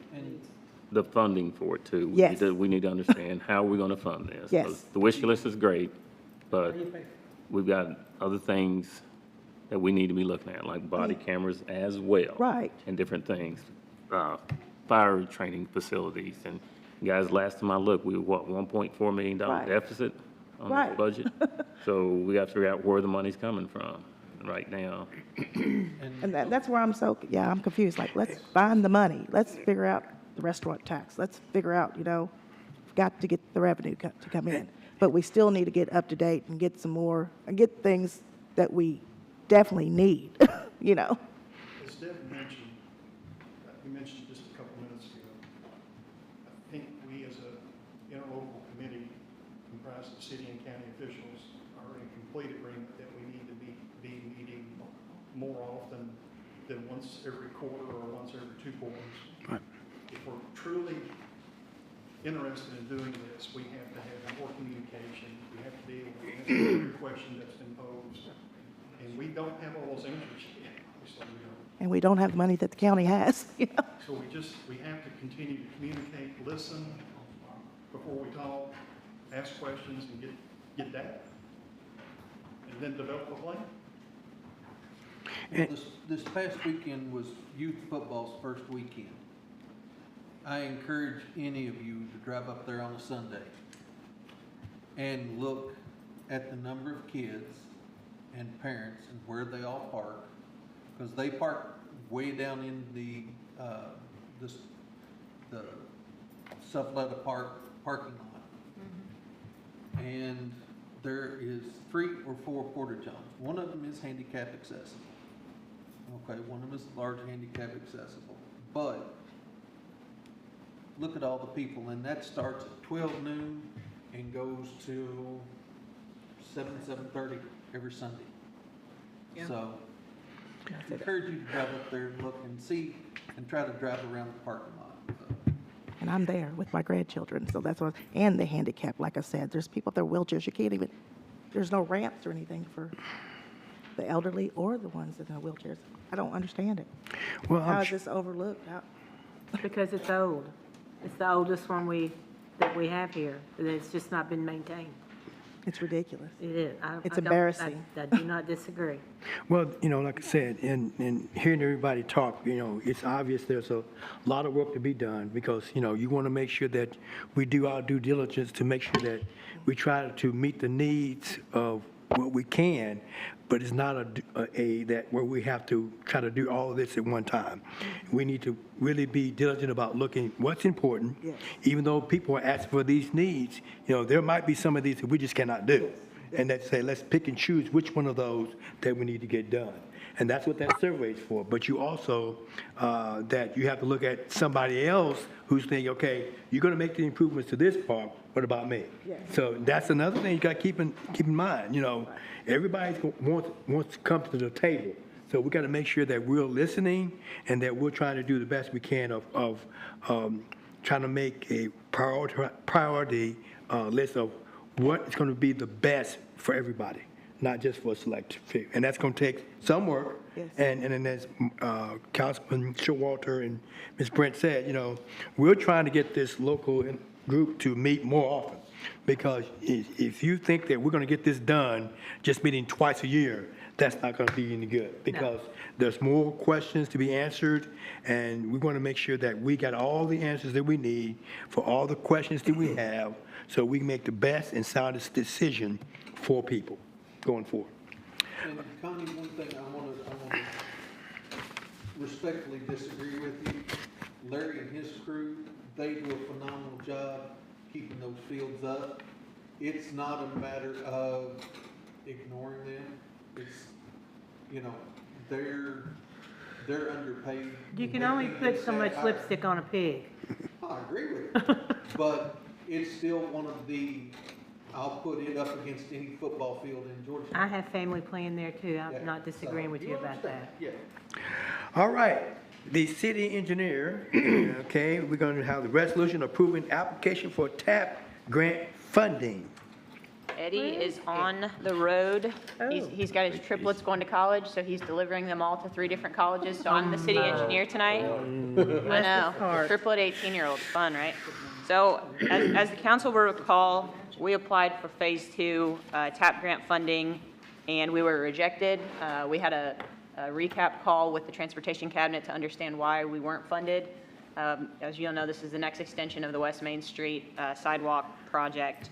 And they basically told us that the scope of our project was a little too expansive, a little bit too much money, but also they had just given us increased funding on our Cardinal Drive project, and they had just given the county Legacy Trail TAP funds. So I think the optics were that a lot of money was being pumped into Georgetown, Scott County, which is a good thing. Right. But so after that meeting, we asked them if it would help us to scale our application back. So we worked with our engineers to do just that. And as you'll see, this application, the last one, was for a total project cost of, I think it was 2.2 million. And this one, the total project cost is 1.4 million. And 1.12 of that would be federal funds passed through the Transportation Cabinet with a local match of 281,000. So a little bit less progress down 460, but still really impactful. And I think this will be a more competitive application. So this will take the sidewalks down to Montgomery. And so then the goal would be that the final phase would be from Montgomery to Elizabeth Street. So this application just asked for permission to submit that application. Motion. I'll second. Motion is made and properly second. Are there further discussion and/or questions? Is the sidewalk going, if this moves forward, are the sidewalks going to be on both sides of West Main or just one side? One side. One I side. think it's just the left House side. side. Yeah. Now, when, can I ask, when would we hear? I do not know that. The applications are due tomorrow, so it's literally it's in the queue, ready to submit tomorrow after council authorizes the merge. So if I can find that date, I'll let you know. That's okay. All right. Any other questions? All those in favor of the motion signify by saying aye. Aye. All those opposed say likewise. Motion carried. All right, next is the municipal order approving Center for Town Parking Lot Improvements. And I'll let you go ahead and talk a little bit about that. I'll talk a little bit more about that too. Also, go ahead. You'll note that you have two different municipal orders in your packet, and you can take action on one of them or neither of them. This conversation came up specifically at Public Works Committee, and I believe it's been discussed at Traffic Committee as well. But like Mayor Jenkins mentioned earlier in the meeting, our City Hall renovation project has removed about 30 or 40 spots from the back parking lot. And the construction of the pavilion later this fall will remove more spots in that corner. So the question at Public Works Committee was, what are we doing to help downtown parking? What are we doing to address that need? And so Eddie promised to go ahead and work with this is a unit price contract that's already been bid out. It's an annual contract for these supplies. So he got pricing on graveling that lot, that old center of town lot, and then just in the interest of providing the information, a paving one as well. So you'll see that the cost, and there's a 20% project contingency in here, so it could be less, but the cost to just get the materials for graveling the lot is just around $37,000, and Public Works would take care of the grading and would actually install that. And then the cost of paving with the 20% contingency would be $97,200. So those are the numbers. That's the information for you to consider. Well, another thing we want to address too, that even Lori told us from tourism, that we're going to be going through at least 2 Festival of the Horses before we get this project, City Hall, done. So parking is going to be an issue. Plus, it could be utilized. There's another thing that we can do, which could be talked about, is you can do recycled milling. Now, I'm not real familiar with that, but it's cheaper than pavement. That might be a middle ground, but maybe we could work with the rock right now and get something, because you're going to have the rock anyway, right? Yes, and I mean, the other caveat I'll give here is that the asphalt plants are probably going to close in late September, maybe? I don't know. November. October? Okay. Okay, well, never mind. It's not that urgent then. Do you know anything about recycling, milling? I know they have it. I don't know a lot about that.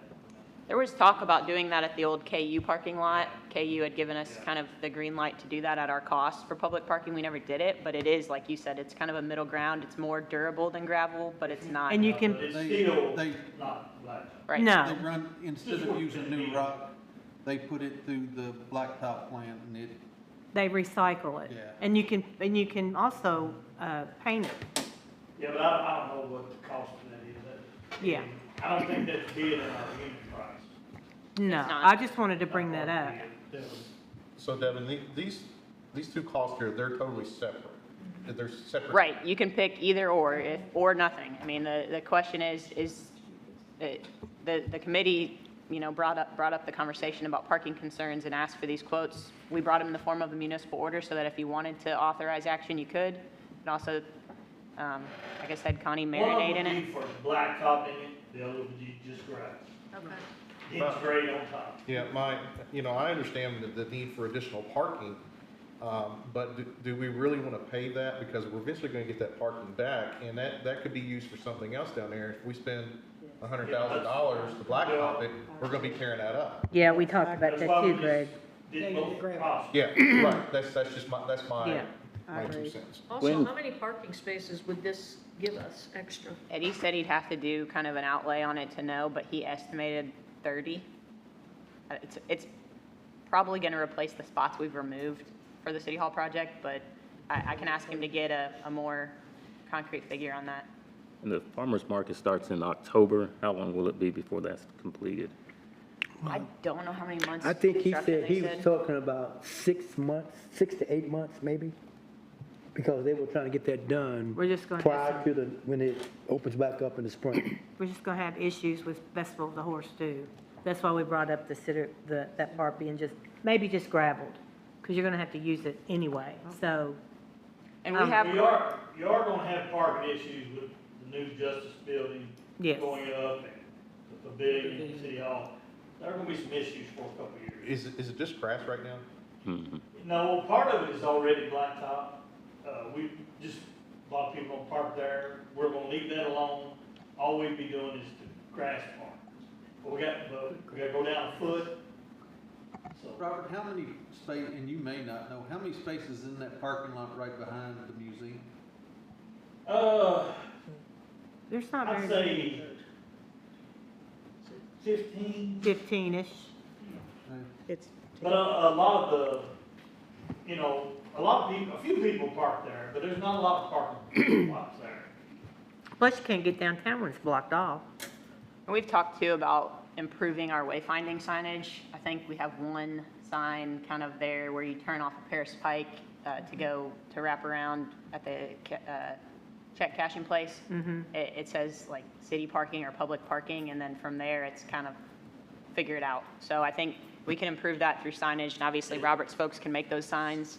We have coordinated with Lori on the Festival of the Horse, and she's indicated in terms of her setup, there's no problem. That a part that's blocked off, she didn't use for her setup anyways. Right. So we have coordinated that, but like Robert said, we're going to be limited in public But parking that for a parking's couple going to be years. gone because she's going to be putting the rides up. Correct. Right. Well, no, she was blocking that part off anyways. okay. So I still think it's going to be tough, but Yeah. she said logistically she's comfortable with it, but we're going to have, I feel like we have a pretty nice parking lot there, and we hear a lot of concerns with public parking. Now, whether that's because people just don't want to walk or not, I don't know, but it's been a conversation since I've been with the city about how can we improve public parking.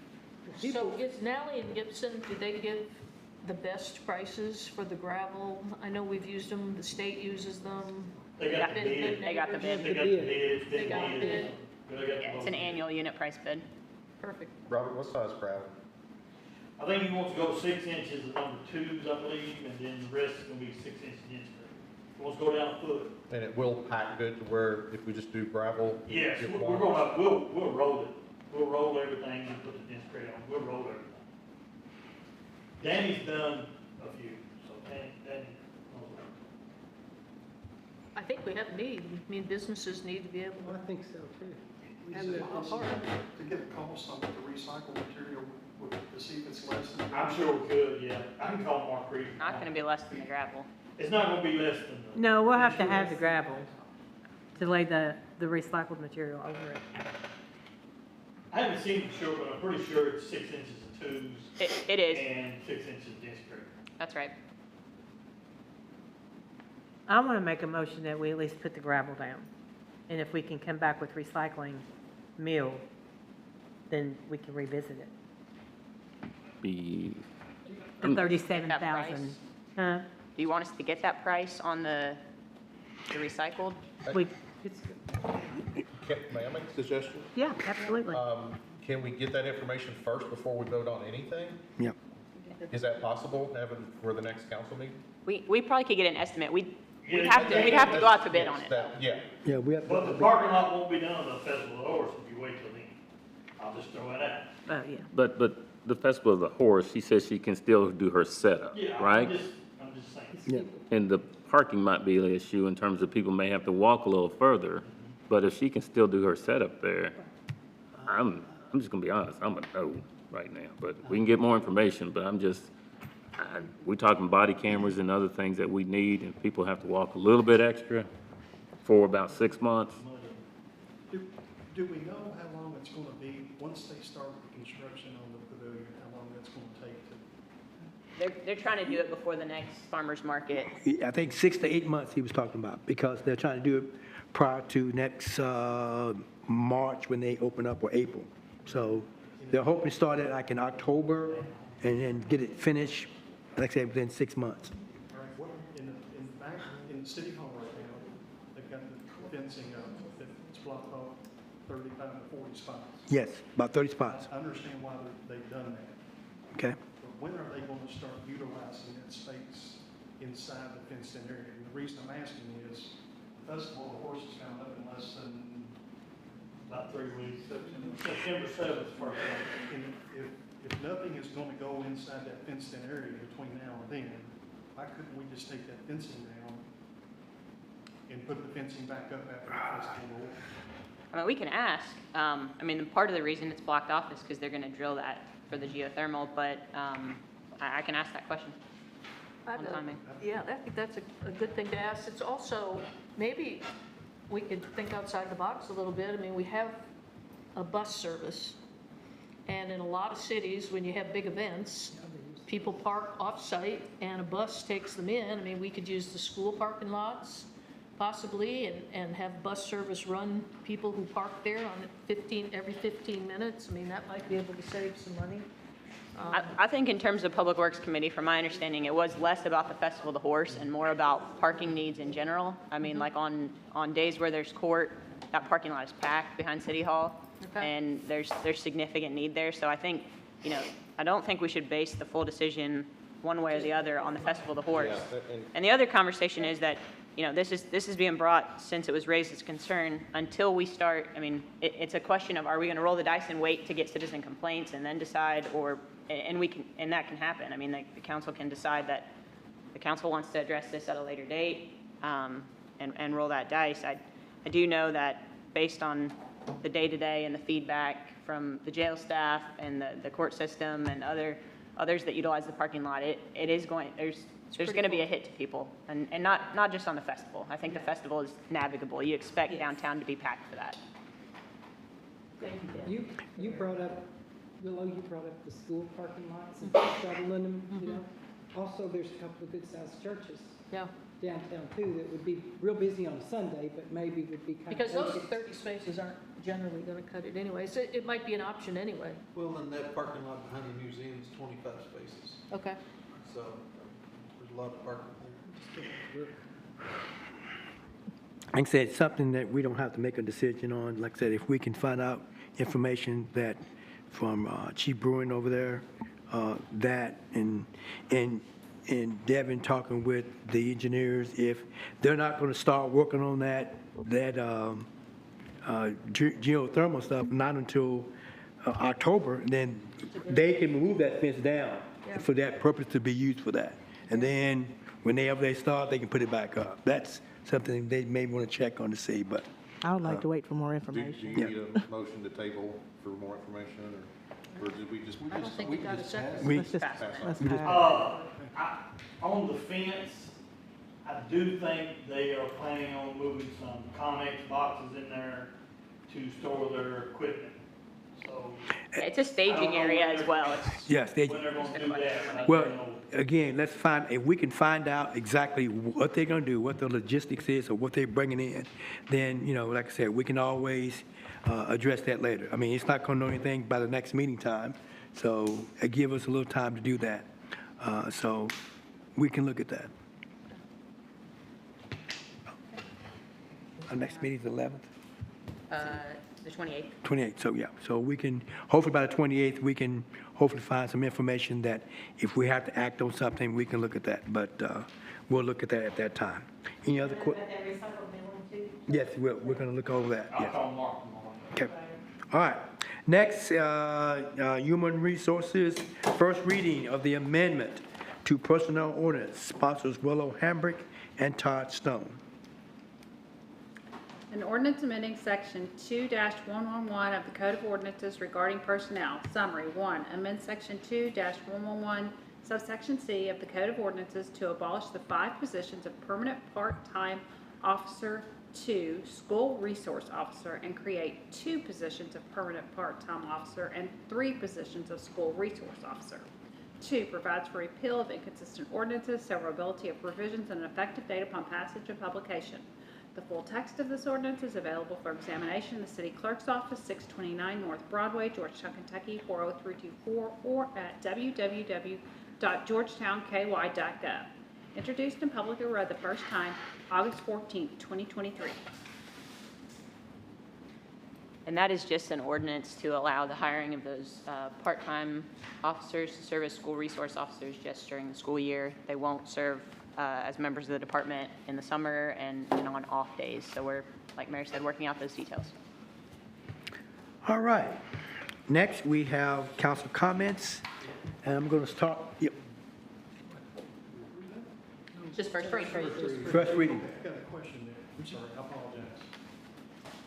Late last week, Superintendent Parker sent out communication on his vision of the school system, what they're going, what he's wanting to do. Right. Beginning in the next school year, not this current school year, I guess it just started. There was mention of adding SROs that I guess the school system would be responsible for. Yes. Well, I'll talk more about that. Depending on, if I'm not mistaken, there are some as to, I think, a tax increase, and that, I think that's what's part of it.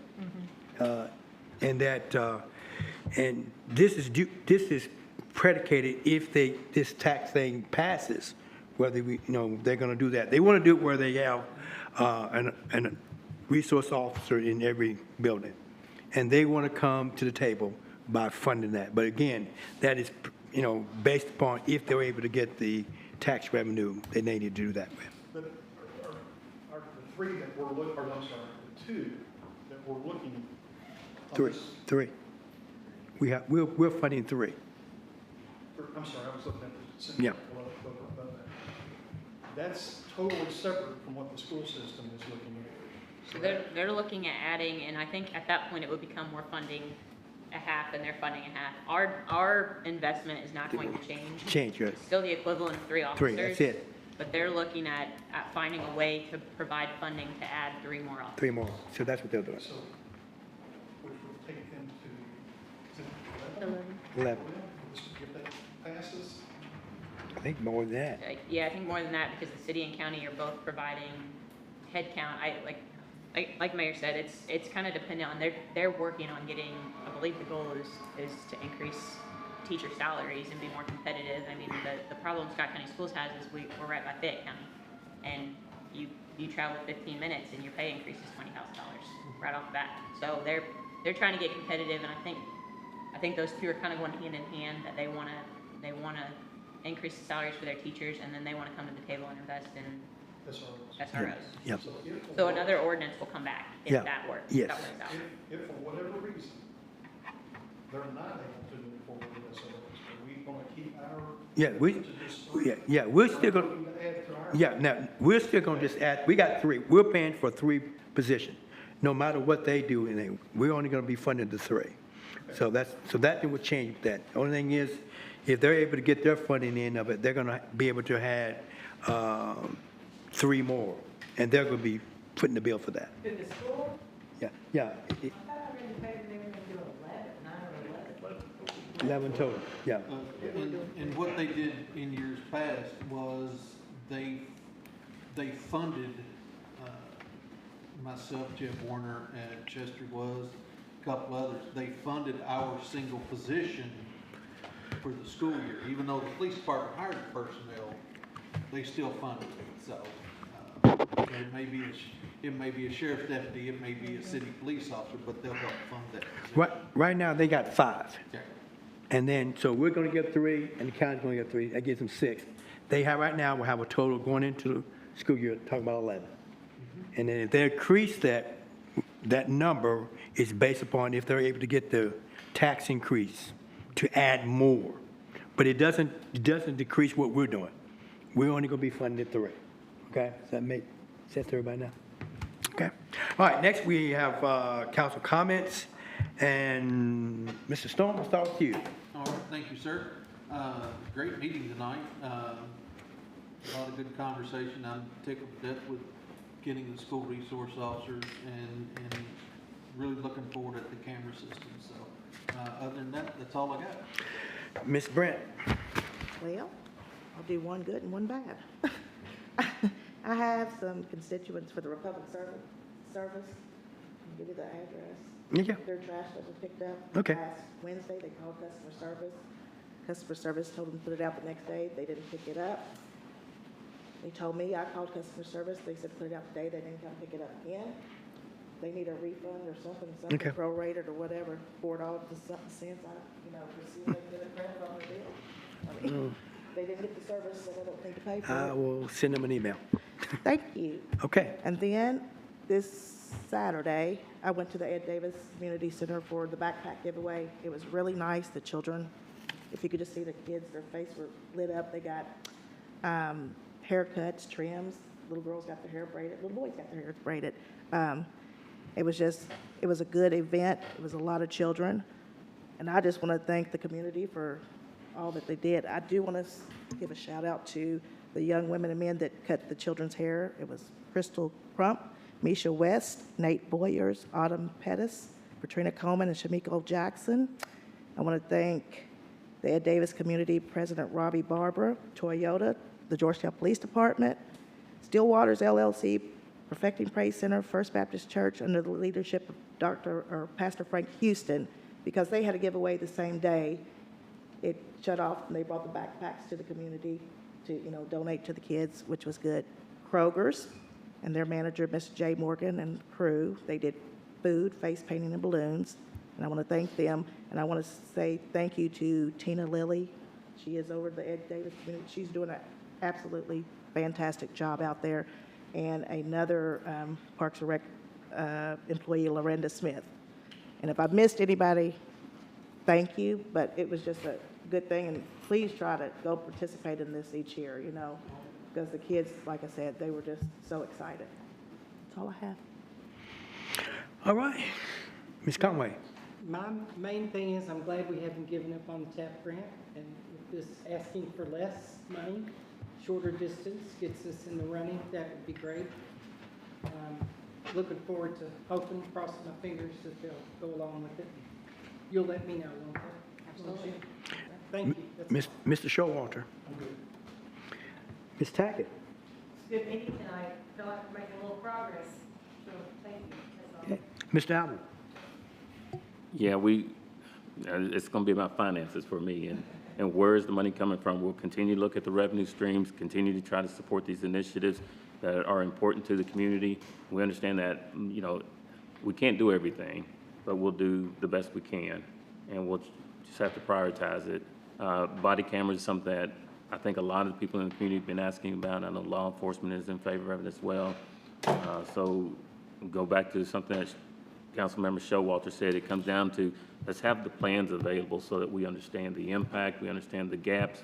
How's this going to help us to move forward? Without that, it's really, really difficult to see and understand what we need to fund, because our funds right now are very limited. So we'll just continue to look at the revenue and do the best we can. So thank you, Mayor.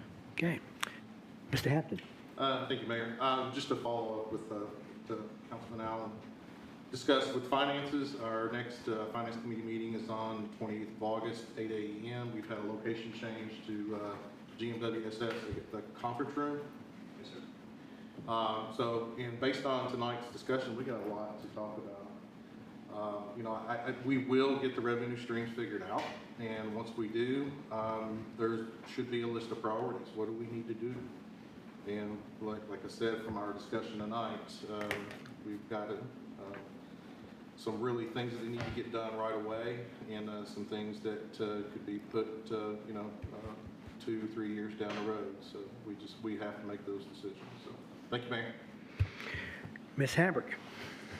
Well, I just want to say thank you to Devin for caring so much for so long for the city and for this council, and I'm so thankful that you have been appointed the CAO, and I just want to, I know I speak for everybody in congratulating you, and a welcome to our city attorney who comes with lots of credentialing, and I'm excited to be able to work with you, and I'm sure you'll have a lot of work to do, but.